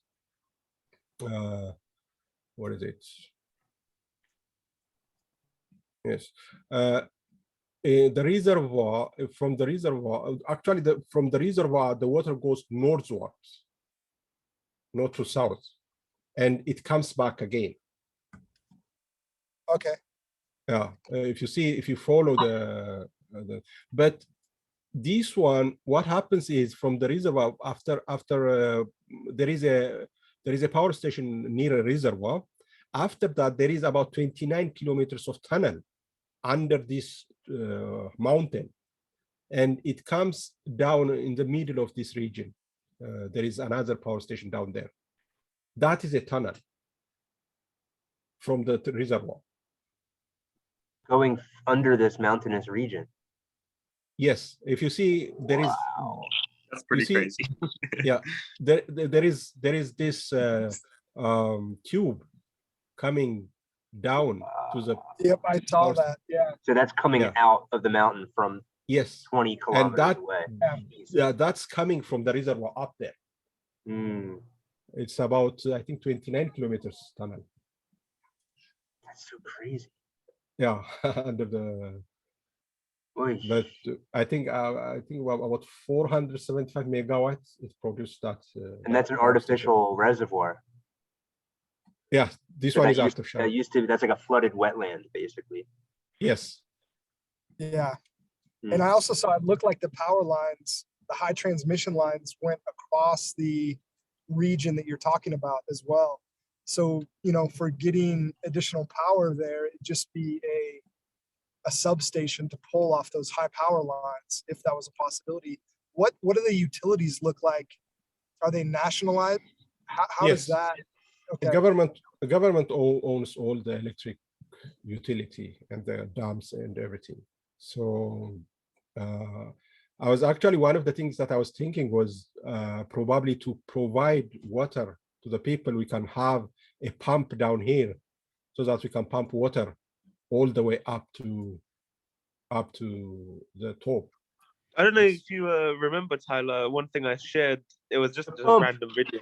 Yeah, that was the coolest, man. That was so cool. I thought of that immediately. Yeah, there's some crazy pump where it's just like, I don't really remember exactly how it worked, but it's like a zero energy mechanical pump that just from, I don't know, from movement in the water, it can pump water like 40 meters up. I think it was able to like basically charge itself, and it's not, there's no power. It was just able to charge just from a trickle of water coming in, and then once it was filled, it like flipped some kind of lever, and it like turned into a like gravity then pushes that water uphill. Like it's really amazing. I think they're not cheap now, but scaled up maybe. This river is all year round. This river is there. This river all year round. So, for example, if we get land there, we can have a pump for. If we get a land here, it would be very easy to pump from this river up there. And we don't have to just. I mean, that's so far down. I mean, that's 9,000 meters, and people are living what 20 above 2,000. So, but they're all. You're saying there's these smaller rivers that do run. Some of them run year round. That I'm not sure, but I know this river because the watershed for this river is really huge. Yeah, it's one of the big rivers in Ethiopia. It's a very huge and it watershed. goes to Lake Tana. No, this one goes to Lake Rudolph in Kenya. There are, if you see, there are about 5 cascading dams that are being built on this river. And one of it is around that area where my family is. In fact, our area is going to be like an island. It's going to have water on all sides except on one side. So one of the things I'm thinking in the future is that I'm going to have a farm. I'm going to take a land in that area where there is where there is this lake and fishing, and I'm nearing to my retirement. I'm thinking of taking early retirement, and actually the only thing that I'm holding me here is now I have now he's going to be 9 years old. I have a 9-year-old son, so I have planned for myself. I hope probably anyone who wants to join me, you are welcome. But that would be a private project. So,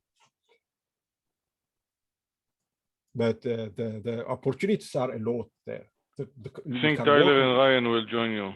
Yes.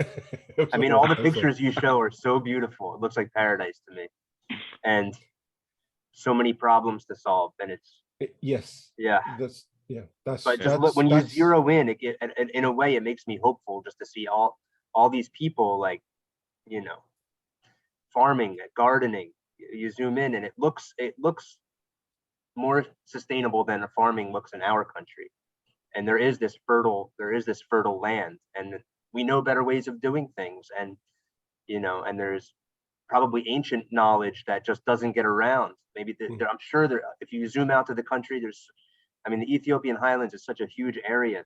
There's people doing, you know, regenerative practices without calling it that out there, that we need to find and leverage their knowledge, and because it's beautiful, but we want to make sure that it's sustainable, and that you know, people can have children, and those children can have a future, just like everywhere.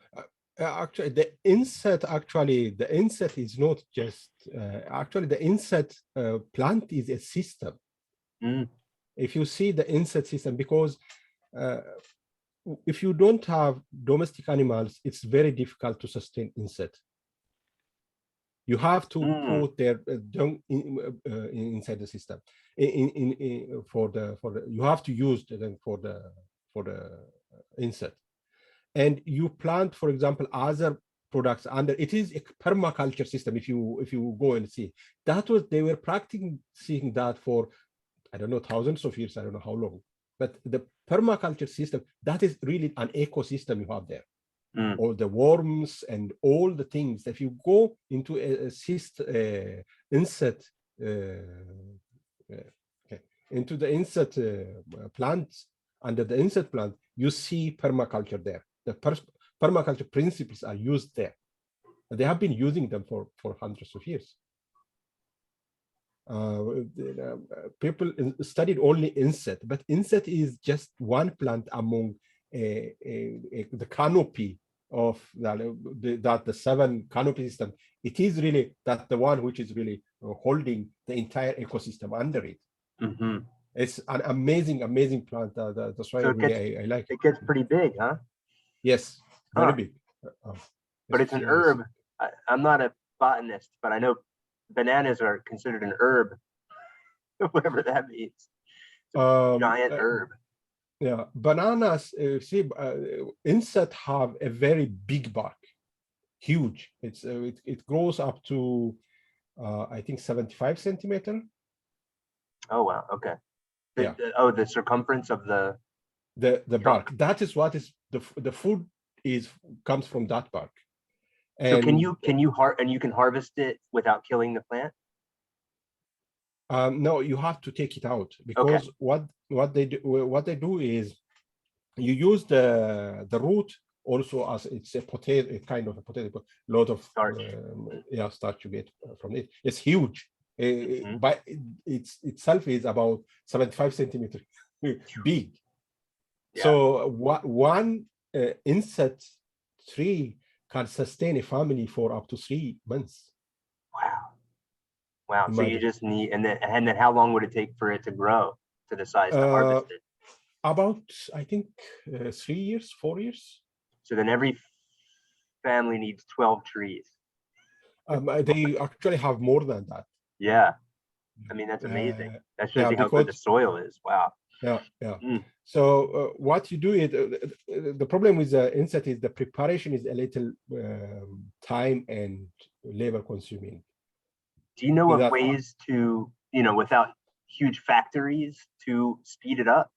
Because it's separating the fibers from the starch and protein, I believe, right? Yeah, it's a lot of. I think I'm sure it can be mechanized to strip the food from the fiber, and maybe use some yeast or something like that to make it, because you have to bury after that. You have to bury for about 2 or 3 months, I think. It has to ferment. Yeah, it has to ferment, yes. In order to make it easier to separate? When you strip down, it's really not eatable. After fermentation, you can make it bread. But when you after you strip it down and after you bury it up 2 or 3 months, then you take it out. Probably half of it is the fiber. Half of the fiber is still inside there. So okay, so it does take some out. Huh. Yeah. Then they cut down into pieces that fiber, and they make it's a lot of fiber inside there because of that. You don't take out all the fiber. You can take out all the fiber, but then you get really very small amount of food out of it. And I don't know if it is nutritious also if you take out all the fiber. I feel like there's a research project here, yeah. In figuring out whether it's a yeast or maybe some fungus or something that can somehow make it easier to break down that fiber or make it easier to separate in some way. Yeah, I haven't really. I know the practice. Yeah, because I grew up with it, so I know the practice, but I haven't really read any scientific papers. I read probably the abstract or something like that, but I haven't studied deeply. Yeah, but it's the whole ecosystem. It's not just Enset. You have to have cabbage under the Enset, and you have to have chilies, and you have to have many types of spices under it. Yeah, you have to have hens. You have to have hens under the Enset. Yeah, and it's not Enset is not only sustaining the family, but it's also sustaining the animals also. So it's really the whole ecosystem. It's an amazing. I haven't seen any study that actually sees that kind of in the totality of that ecosystem. They're just right about Enset or about the nutrition value of the Enset, not the whole ecosystem. Where I heard about it was Eric Tonesmeyer's book, the Carbon Farming Solution, and I just looked in the index for Ethiopia, and it had a few paragraphs. Enset, and the other plant was vetiver, which is not native to Ethiopia, but that's like this. It's a perennial grass that I guess grows very quickly that you would put at the down slope of a terrace to help hold the terrace together and stop erosion. But yeah, the Enset just looked so beautiful. I even I drew some. If you look at the blog post I did about Ethiopian Highlands a few months back, I can't imagine where we're at now. I even tried to draw one on a mushroom. I think it turned out all right with seashells. Anyway, going off the deep end here. So Enset is a beautiful plant, really, and it's an ecosystem. It's not just one plant.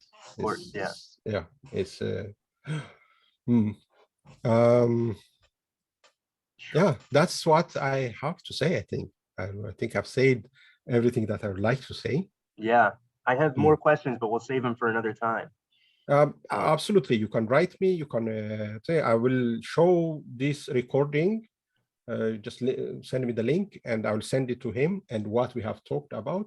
And I'm going to ask him what he thinks about it. What we. I'm just thinking about the value of somebody that has knowledge and wisdom around this stuff on the ground is like so valuable. When you zoom out and you look at this whole country and you realize that people are out there,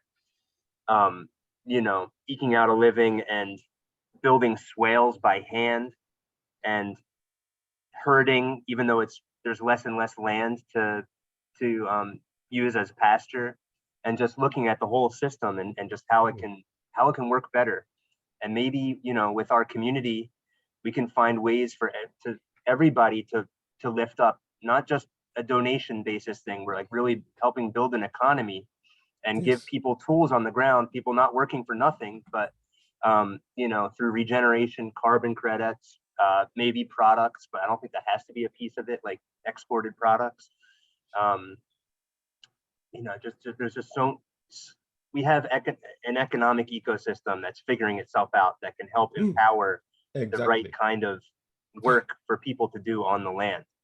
And it would be just so valuable to have somebody like him on board. And even if we can, even just to be able to ask him questions and then to think hard about what he says and think about more questions, just to make really good use of his time.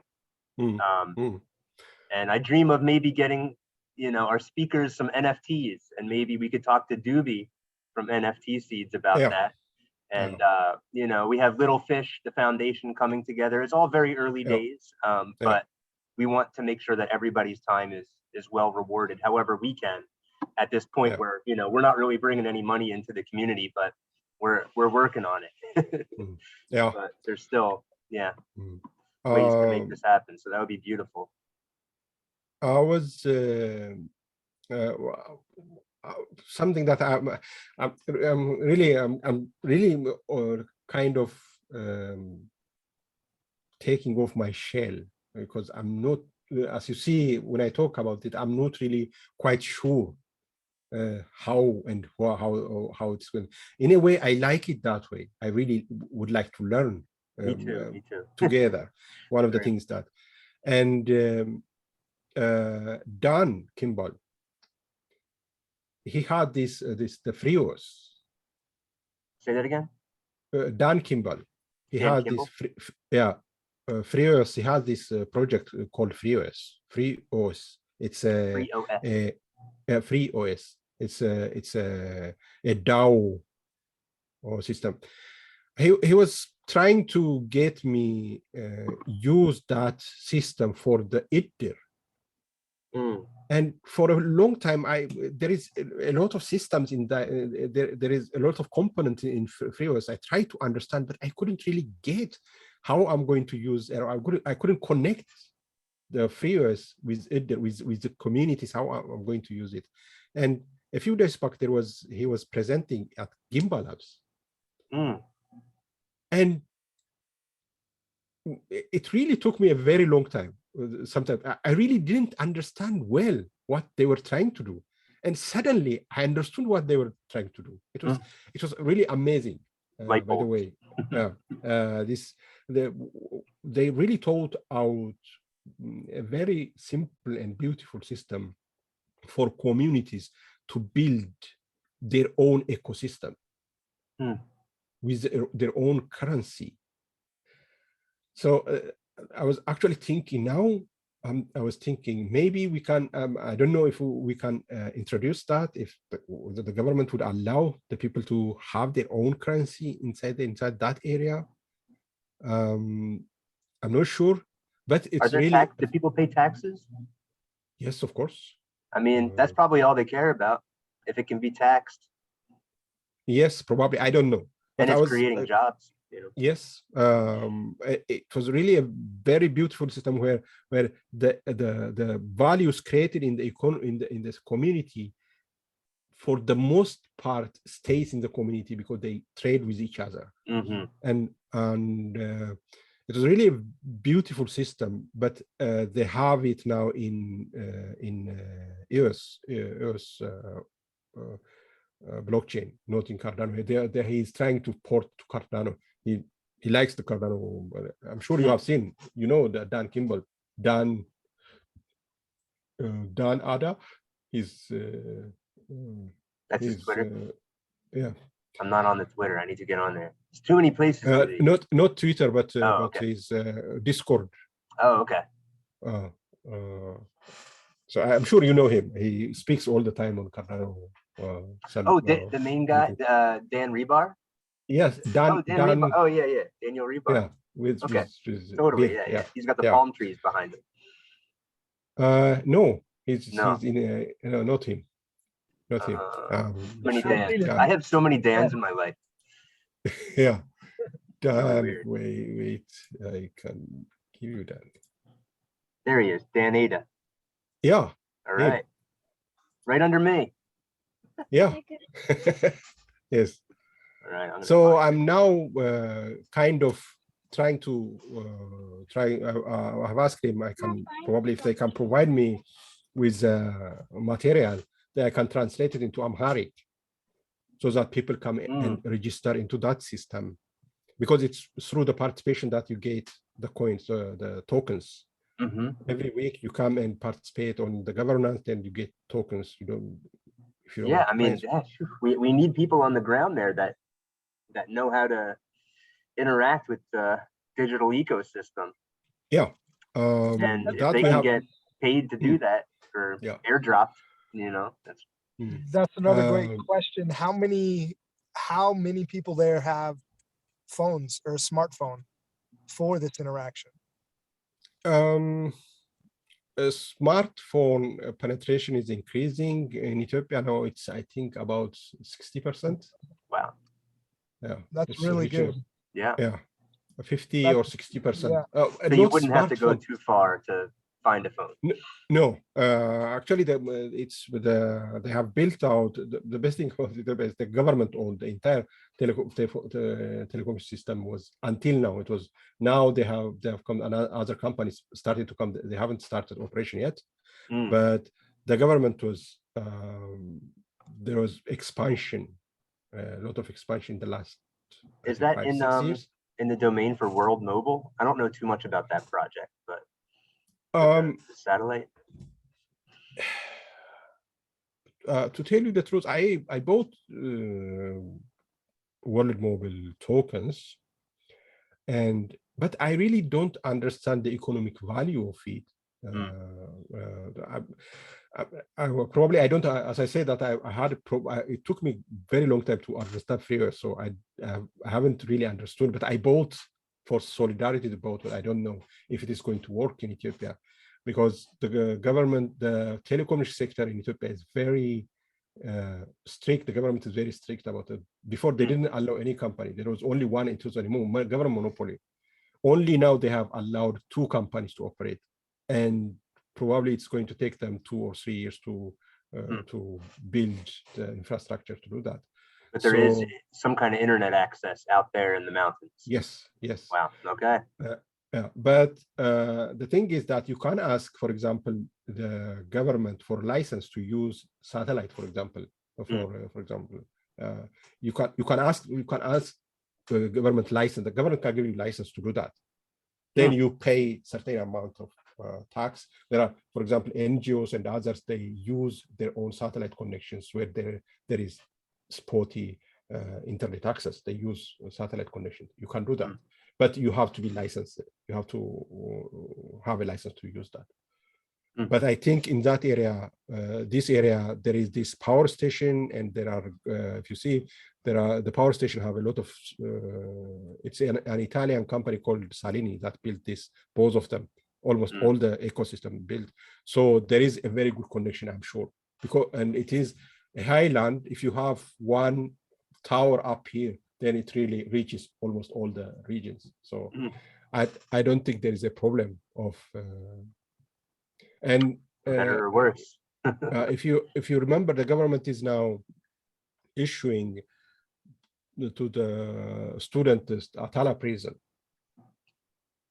So the ecosystem already is, I think probably next year or in about 2 years there will be about 20 million Atala prison. Does that mean that the students in Yem, some of them have digital identity from Cardano? All high school students in the country. In the whole country. Wow.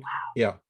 But you said, and so there are schools there, but they're far. They have to travel far to get there. There is high school, probably one high school up here. Okay. And I don't think all the youngsters can go there. Some of them, they don't go there. But the schools, it's hard to travel. Are the students living there at the school? Wow. But there are schools, for example, primary schools in areas, for example, down here in these villages, in the small village, there probably not very good ones. Still, to reach them, at least they have to travel about 2 or 3 kilometers by foot every morning, and they have to go back again. There are no cars, there is nothing. So there is a travel time for the students. And the worst thing is, what really breaks my heart is there are no kindergartens. For before, no student, no child goes to schools.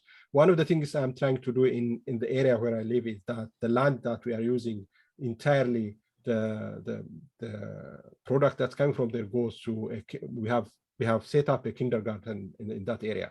For the, I think probably one of the things that I'm going to propose is kind of how to finance kindergartens through. I don't know. I was thinking well, it shouldn't be an aid, for example, sustaining aid. It shouldn't be like that, but I don't know how to do it. But Tefera, we do it the same mechanism that we collect the taxes from the transactions. It's just an additional point on the transactions that funds the social projects in the area. Yeah, but I'm not sure how sustainable that's going to be. I don't want, for example, now me and my sisters, and from the land and from my own pocket, we pay for a small kindergarten as a test bed. We have about 40 children there. Wow. Until now, we are thinking about probably charge those who can pay, probably charging a small amount, families that can pay. And families who cannot pay, they can go for free. And we are thinking of working with the community, that thing. But if we are going to propose something like that in Cardano, it has to be sustainable. It has to be something that the community can take over after we started as an initial project. And how much of the economy has a monetary function? Is it mainly barter, or is there is money used, or is it mainly just trade? When you say that 85% of the population is farmers, you immediately understand that these are subsistence farmers. There is really most of the produce they consume themselves. Probably a small part, probably one third they take it to market for the other things. And most of this area, they have only rainy season about only 2 months, and there is one rainy season, very small one, around January, February, and the big one is between June and September.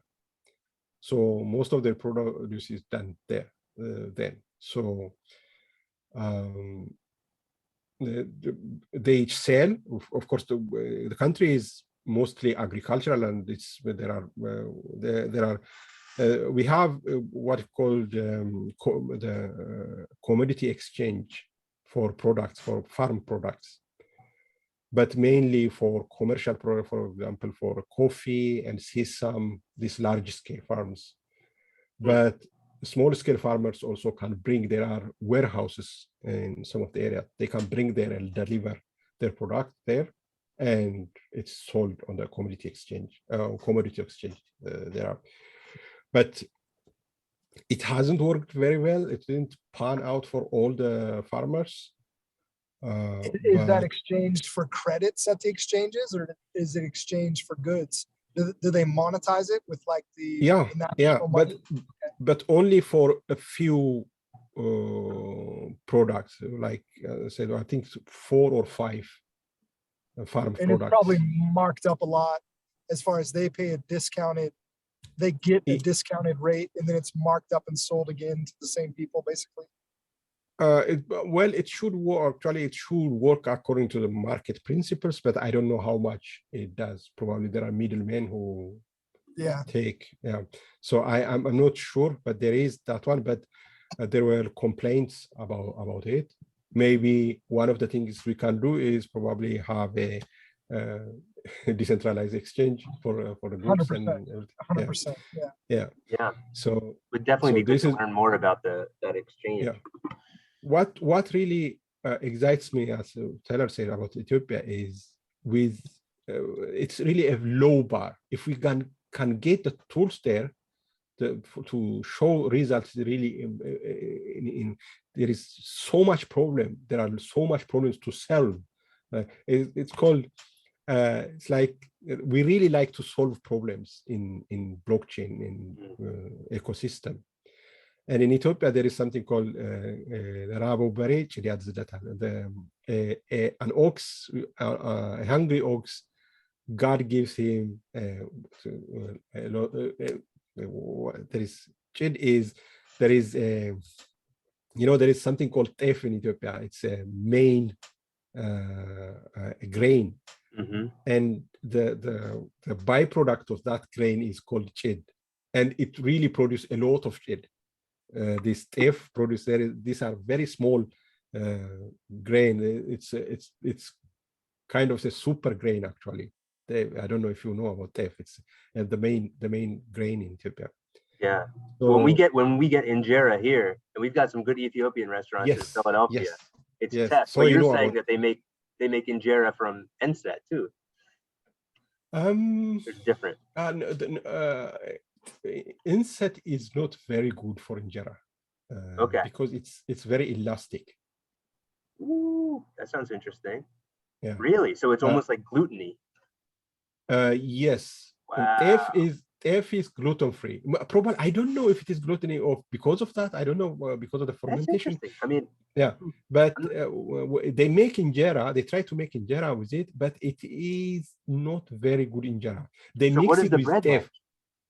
The bread is you can make the bread can be very thick. For example, about 10 centimeters thick, or you can make it about 1 centimeter thick. And the outside it is shiny and kind of it is like plastic. It's elastic. But inside it is dry. It really breaks up. Inside it breaks up. Outside it is elastic. Interesting. Wow. Yeah. So whatever that's elastic is working its way to the outside. Yeah. Huh. It does that, but inside it is very brittle. It's dry and brittle inside. I know gluten-free is very hot. People are looking for elasticity in their bread that doesn't come from gluten. Oh, okay. But tef is gluten-free. Oh yeah. Yeah, it's yeah. Tef is more popular in the north, especially in the west. Northwest and west, but in the southern parts of the country we have tef. There are tef, but tef is used for commercial or to sell. Mostly they use Enset for to eat.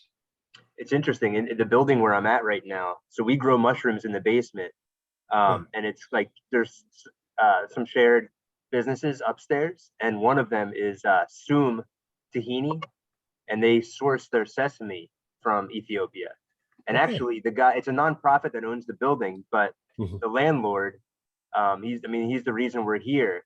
He is he's American, he's from Philly, but he's Ethiopian. So we've got sesame seeds coming in from Ethiopia, and the guy in charge of the building is Ethiopian. No, I've always, there's just, I don't know, there's always something about Ethiopia, you know. I've always been intrigued by it, the cradle of humanity and the new land being created, and just near the, just the ancient traditions and so many ethnic groups. 85 ethnic group. It's almost 85 really completely different languages. Not I live in Scandinavia. They call Norwegian and Swedish. It's the same language. Yeah. I live now in Sweden. I lived in Norway for 19 years. I speak Swedish in Norwegian in Sweden, and they understand me fine. I've heard a thing where it's like two different ethnic groups. I don't know if this is right, but two different ethnic groups in Ethiopia could be like less related than somebody from like Ireland and Italy or something. Like if you go back as far as like when we branched off. I don't know. I heard something like that. Actually, that's not really the most surprising part. What surprised me is, for example, where in a place where I am born, there are two ethnic groups. They have completely different languages, but they live in the same area for thousands of years, live together. One of the language is the main, all of them speak the language, but the other group, ethnic group, they speak both languages. And they keep at it home, alive. Yeah, at home, it's not really, they live a little bit separated. There is also kind of caste system. It's being discouraged by the communists and everything, but still it's there, and probably that also helped them to keep their language. So, but for thousands of years, these people were living together, and they kept their language and their culture without really any effort. There is no effort to do that. There is no effort to do that actually. From the modern preserving, the culture preserving perspective, that was not what they were doing. They were just living their life. But no one is really forcing anyone to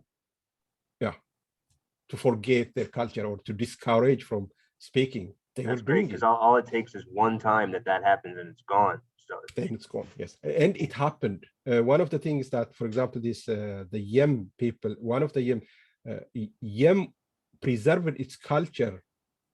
The other, about 29 languages will disappear within about 100 years. That's what's called in Oromo expansion. Around now, around Yem, they speak Oromo. But the people are, the Oromo language. But the people are not really Oromo. The people have lost their culture and language, because the Oromo culture was a bit predatory culture, really. They used to, they forbid that to speak their language and everything. So about 29 languages and cultures disappeared, and these people become actually there is a study that was done. Now we know before also 90% of those who speak Oromo, they are not actually ethnically Oromo. Only so about 10%. So in this region, people speak Oromo. Yeah. And do they speak? Is there what's the predominant? Is there a predominant language in Ethiopia? I mean, here Amharic, is that? Amharic as a mother tongue.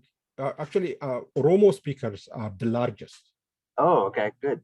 But I mean, good for as far as being able to communicate. Yeah, but no, but the other ethnic groups, they don't speak Oromo.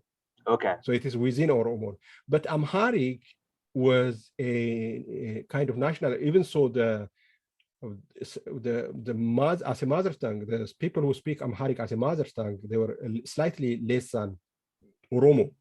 But Amharic language is spoken all over the country as a second language by almost everyone, because it has a written. Oromo had no written. Now it's written, but before it's not written. There is a literature culture, and the official spoke Amharic. So I think almost 80% of the country can speak Amharic or as a second language. About I think 1/3 as a first language, and the rest as a second language. So Amharic, the spread of Amharic is about, I think, 80%. So people can communicate in Amharic, there's no problem. But so, I mean, it's such a big country, so many different kind of isolated communities, it seems like, with not a whole lot of, I mean, if somebody's born in Yem, does the average person born in Yem leave the region? Yes, they have to. Yeah, now especially nowadays they have to. But you see, when you see the landscape, you understand why actually. Not seeing a lot of roads. Exactly. But that's interesting, because it could be that there is some grandmother somewhere in the highlands that speaks some language that a few 100,000 people speak, that is doing regenerative agriculture by some other name. We need to find that grandmother. You know, Yeah. where do we do? We just, how do we find her? There were languages where only 200 or something people were speaking, almost extinct. There were some languages that have. Yeah, Tyler, I thought this was going to be easy until you said we're going to have to find that grandmother. Everything Yeah. else seems tackleable. She needs an NFT, that's for sure. That she owns. You can buy from her. Yes. Wow. I don't know. I need to think on this. I could ask you more stuff. Let me just look through real quick if I had any other. Oh, here's an obvious one. What are people growing there? What are people growing in that region? Of course, Enset, of course. Enset. Yeah. And they have livestock. Livestock, and on the highlands usually they plant. This is highlands, so corn. Not maize. Maize is a lowland plant. It doesn't. Corn is humans eat corn. Yeah, corn. Corn is the highland plant. They usually, when the higher you go up, the corn and wheat, and they can plant wheat. Yeah, wheat. But on the lowland, they can plant maize. Is that for animals or is that also humans eat? No, for themselves. Okay. For beans. Kidney bean. Kidney beans. Soya beans. Cabbage. A lot of cabbage, especially within that ecosystem. There is always, if there is insect, there is always under it there is a cabbage, because actually they eat cabbage insect together. Okay. The bread and the cabbage is the sauce. Yeah. They use it as a sauce, cabbage. So I like that cabbage. Yeah. So you said beans. Is that in the highlands also? Bean, I think it's there are these three type in Ethiopia. There are three. Daga, Kolla, and Wena Daga. We say there are three. Kolla is a warmer lowland, and there are this middle ground. They are called Wena Daga, and there Daga. This is the highlands where it's colder. The beans are in the middle. Okay. On the highlands and the middle. The highlands are in the highlands also. The highlands are mainly for barley. No barley. Barley is lowland. Sorry. Corn, wheat on the highlands, where it's colder. And are they rotating? Because beans are they fix nitrogen. So yes, that would be like part of a rotation. Do they have a rotation? Yes, they rotate. Yes, okay. They rotate. In the highlands too? Yes. Okay, corn so and beans.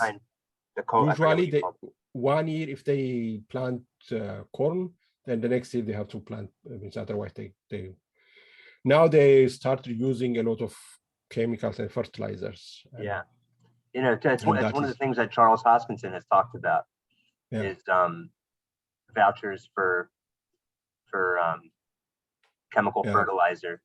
Yeah. And it's I don't think Ethiopian farmers are using nearly what industrial farms in this country are using, but still there's a risk. I mean, there's a risk in you kill the diversity of life in the soil that gives you the fertility when you already from what I know, from the time that I know, where there was no fertilizer used till today, there is a huge change. There are now some of the farmers, they can't really plant anything without fertilizer. Isn't that amazing? You pay for an input and it ends up destroying the base of your economy and your food. Yes.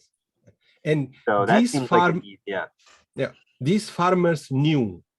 Actually, what's really the most amazing part is that the government forced the since the land is not one of the negative side of land being not owned by individuals, is that the government can force you to do some of the things that if the cadres decide that this is good, for example, if somebody says, then they can force you to do something like that. And they forced the farmers to use fertilizer. Wow. And Just after like they some, did over here. yeah, after some year, Mm. they become dependent. They were addicted to. And they're still dependent. Yes, but they know the knowledge. Still, the government forced them on cropland, not on that land where they plant this inset, for example, in the southern part, Yeah. where they have this the one which they use for themselves, Which is the almost crop. like in your yard, right? Yes, Okay. they So don't do that. But they So can enforce it being used for crops in the yes, the fields. yes.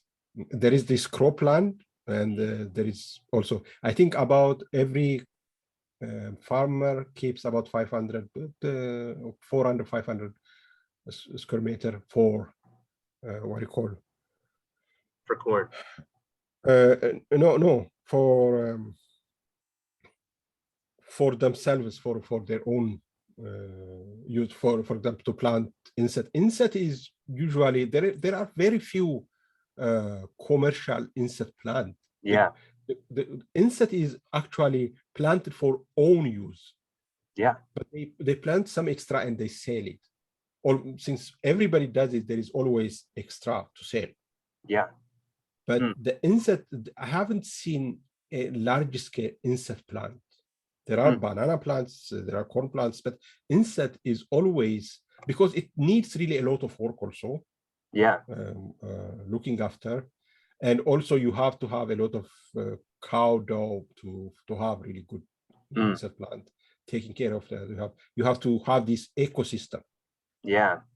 So yeah, how about like Enset and all the other plants that can go with it in pasture?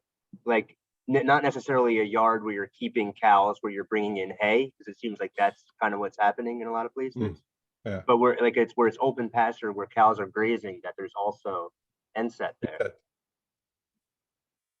It'd be interesting to see that, rather than kind of keeping the cows stationary and importing the food that becomes the milk and becomes the manure that fertilizes the Enset, to have it more on a landscape scale.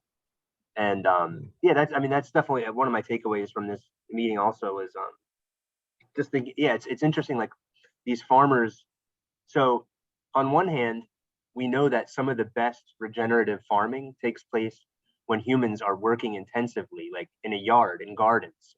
They've done research, I think, in the Philippines and stuff like this, and like the carbon per square foot is really, it's like some of the best for any kind of regenerative farming, and it's just because humans are doing work there. But it doesn't mean that that's always the best. And what benefit could we have from incentivizing cow herders to, instead of just having their one cow, to work in cooperation with others to get those cows into herds to access more open areas like we have in this region, it seems like.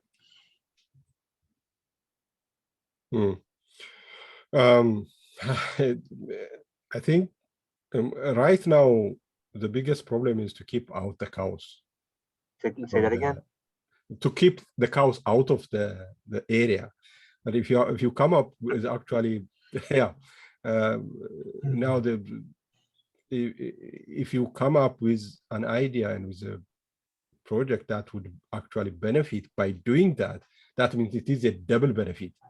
That the cows have a place to graze and regenerates the land and benefits the community. Yeah. I don't think there is, if you can show that is going to be beneficial, that's what I'm saying, that we are going with the solution. We are going with knowledge. Really, we are not really investing or anything. We are going to the community who has all these problems with a solution, and we can show them. Bring your cows to my field, for example. Are you crazy? Yes, I'm crazy coming. And after that, they see that. By the way, one of the things what I did was on the land, the first swales, we dig the swale in our own land there. Mhm. And the people said, "Are you crazy? Why are you doing that? How are you going to plant anything? That just don't worry."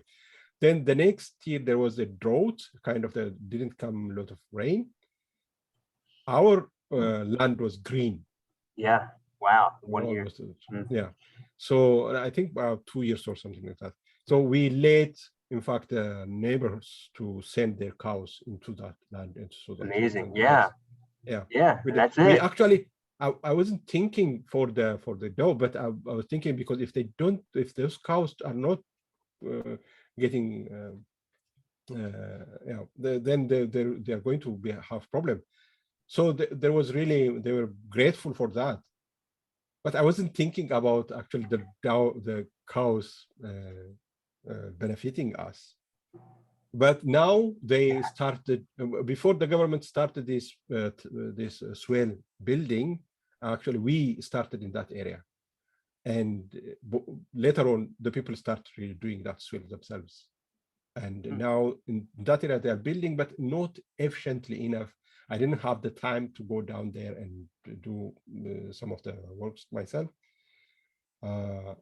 Especially, I think in Ethiopia, we have to use a key line principle from the top of the mountain to the bottom of the valley, all the way in a holistic system. Yeah. That's why in this area, in Yem area, we have really to take the entire region. We can't really take only small land and work and show and the people, and we can't. I mean, if there's we are going to change. I don't think the that's manpower. Do you think there's the manpower to really do key line design across that whole region? Oh yeah, there is one of the things is this is 40% of the population is out of work. They don't have anything to do, and the farm they have is very small. Even the farmers, probably half of the time they don't do anything, and most of them are on now. Even more and more farmers are living off where there is something called safety net. So there is a lot of incentive, or a lot of, we can really attach those things with the safety net program. In the northern part of Tigray area, they have done that. They incentivize the farmers, they give them money from safety net so that they can work on these regenerative systems. And there was tremendous amount of work that has been done, and the entire, for over 300 years, the area was completely barren, but the rivers that had disappeared 200 years ago, they come back again. In I don't know if you have seen some of, there was, I think, a film that's made. There is some exaggeration, but the problem is that the people from that, the politicians from that area, they were on power. They didn't really allow this system to expand. They just kept for themselves. That's the worst thing that's happening with that's why really I don't like that kind of closed source, well, whatever, proprietary. Yes. And what do they have to gain? I mean, yeah, are they like, they're, yeah, it doesn't make any sense. Yeah, that was really but it sounds like there's something to learn, at least from their methodology. What can I look up if I'm trying to learn more about that? In regenerative work in Tigray, if you say, if you just in Tigray, Tigray, where there is the war, actually, where there is war now. There is a lot of work. Seeds come from. The sesame comes from the western part of the country. That's they called it Western Tigray. Actually, it wasn't Tigray. It was other people, the Amaras. They took over that land. They annexed that land when they come to power. Yeah. And they still think they're in power, right? There is a lot of story there. Yeah, we'll have to set that aside for today. Yeah. We should learn about all that. I mean, that's another topic. Yeah, I hate to discuss actually. Another question for you, Tefera. Can we get the boundaries of this project to match the landscape so that we get the whole watershed, so that it's really just a holistic one based on the land and not on something we choose? I can't really answer you that. We can ask, of course. Okay. We can ask. Okay.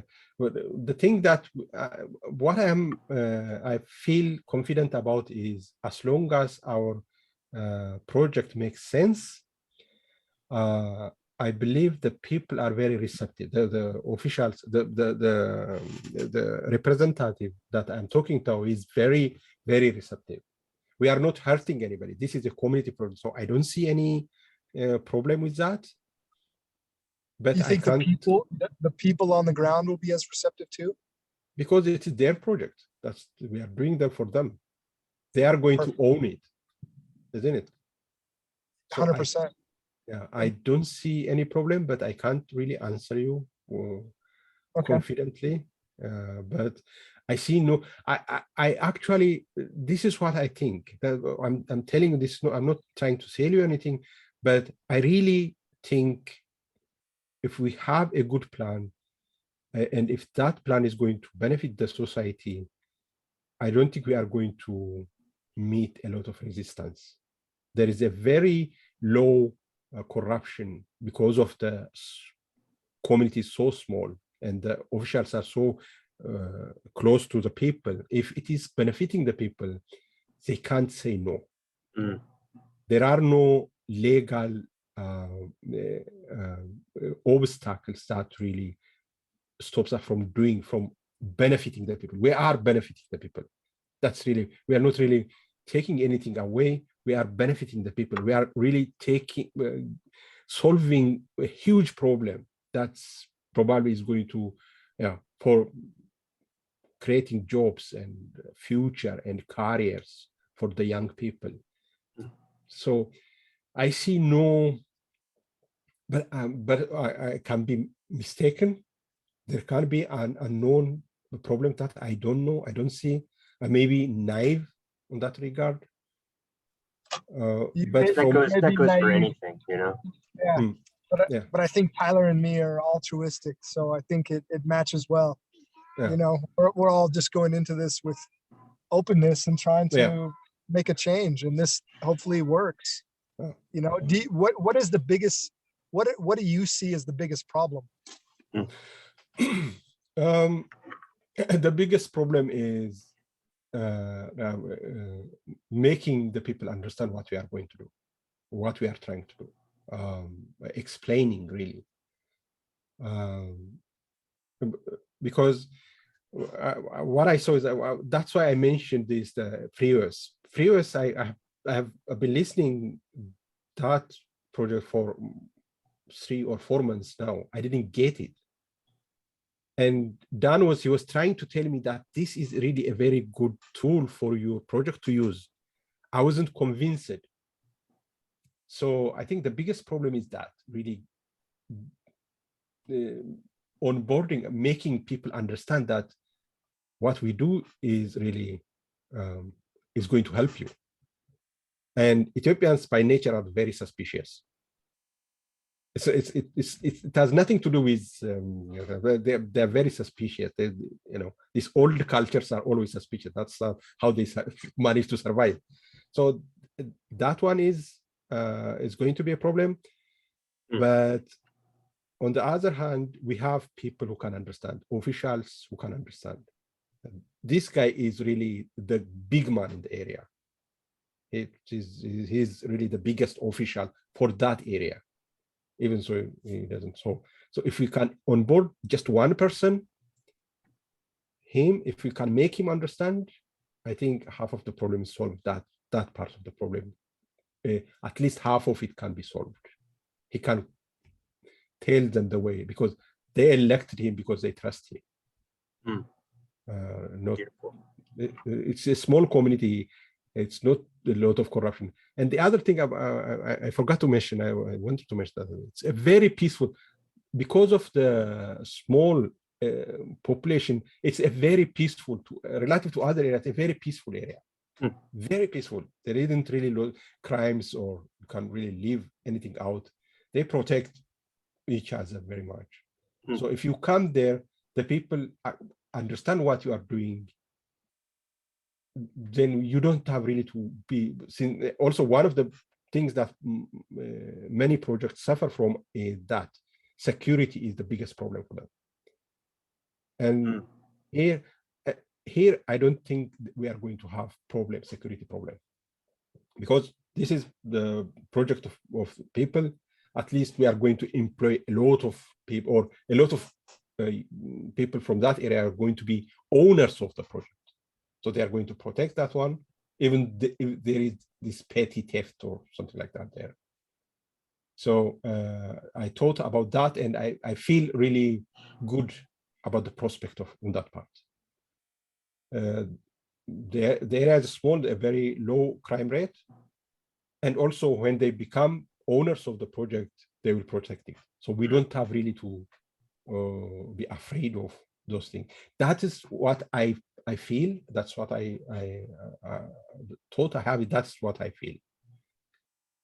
But when you come to the implementation level, come up a lot of problems. But I feel really good about the area, about the culture, and about the people, and about the problems they have, and the desire to solve those problems. I feel really confident about that. If you're hopeful and you're confident, so am I, and I'm excited to work on this. Yes. Do you have a format that we need to get this together to present it to the? What's the best way to present this? To put this together as a package?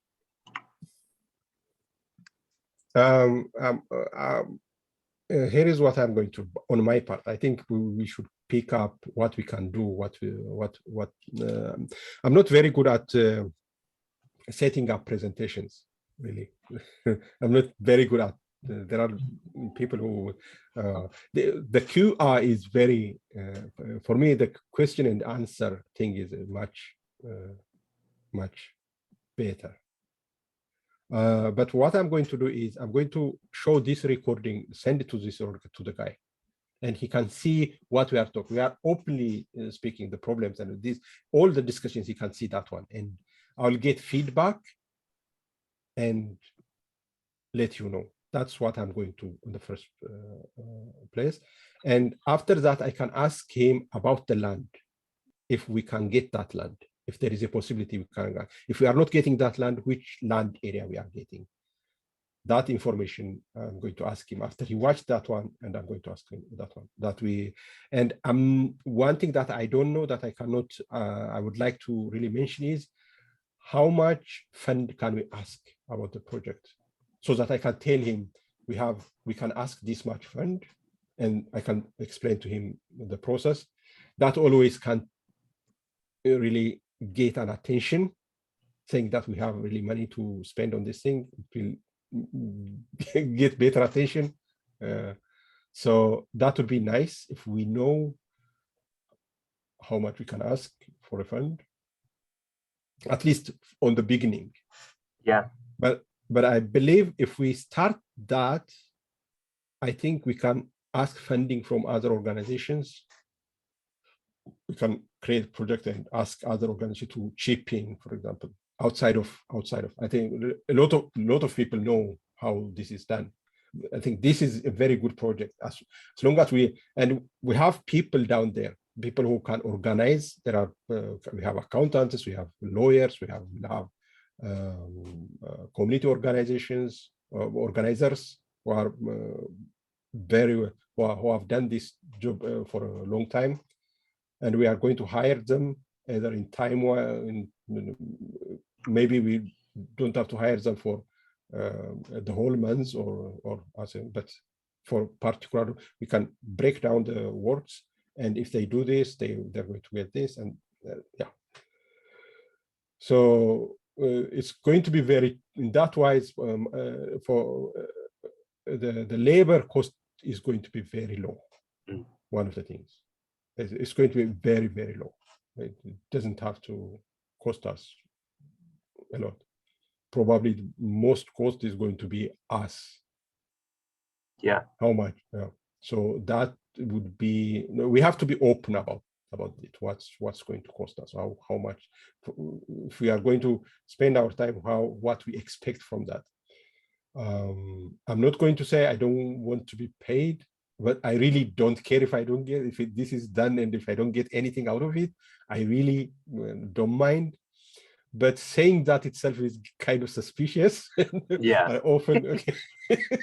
Yeah. So, yeah. So if I get out of it a little bit, that's okay. That's not really the most important thing for me, but I don't know what is the most important thing for others. If I can get one more person to read my blog, that would increase my readership about 20%, and that would be enough for me. No, yeah. So this is a labor of love. I don't have a whole lot of time, but here is a can value. give my free time for this. Absolutely. So we define our own value, what we get out of it. Yeah. That way, I think the best is, and we really choose what we do, what we can do. I've gone to permaculture school, but I didn't practice very well, so I'm not the expert. But I was looking at the design, that mind map that was put, that was really fantastic. I was really going through it, and it was fantastic. We can use that type of thing to plan what we can do, and people can just pick and, okay, I can do this one, I can do this one, I can do this one. Yeah. And decide their own value, decide their own. It's an experiment. Yeah. Yeah. It's a learning experience, and yes. It's amazing that there's people on the ground that have problems that we might be able to help them solve, that there's this land and young people with a lot of energy and, you know, with hope for their future. Yes.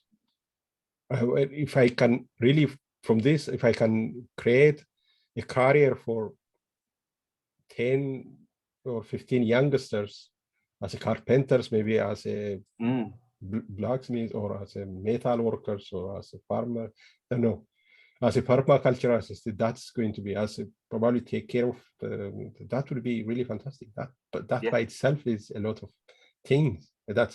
But my hope is it's going to really change the life of people in about 5 years or 10 years, the entire region, probably even the entire country. We don't know that. We have to really kind of hope for the the big prize from a very small input that we are making. That's I think you're right. I think, like, I don't know, it might be helpful to think of like a fund 9 or fund 10, and just so we have something in the future to put something on the map, but it doesn't have to be a complete thing. This is a long, slow learning process for everybody involved. Nobody has all the knowledge about everything we need to execute this. It's so many different people.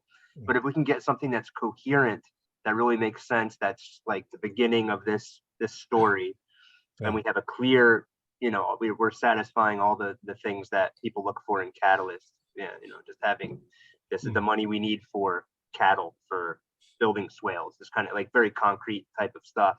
And I think that if we just keep plugging away at it, like you said, like, you know, the IOG has their eye on Ethiopia and looking for community projects, and with the stamp of the local leader on board, and if we're actually putting students' digital identities to work and giving them tools and access to different things, and just, you know, I mean, regenerative agriculture is it just produces so much value. It just takes time. It takes time, and it takes a whole lot of wisdom, and not rushing, and knowing what, and respecting what you don't know, and looking for information, just all of these things. So we just got to bring it all together. Yes. Oh, what time is it there now? It's time for me to get back to work. How do you work? If my legs still work. Okay, 1 o'clock at night now. Oh my gosh, I'm complaining. It's 7 o'clock over here. Oh, okay. Actually, that's okay with me. Yeah. Between 4 o'clock for me, so I'm in great shape. Ryan, where are you at? You're in California?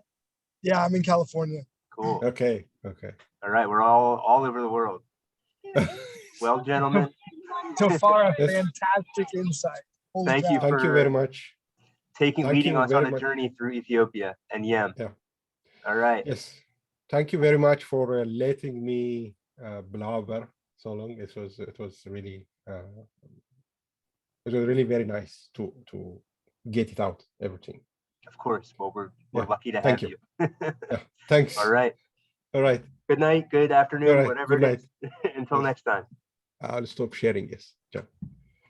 All right. And I will. I'll share a link for this YouTube thing probably tomorrow. Yes. All right, sir. Be well. Bye, Ryan.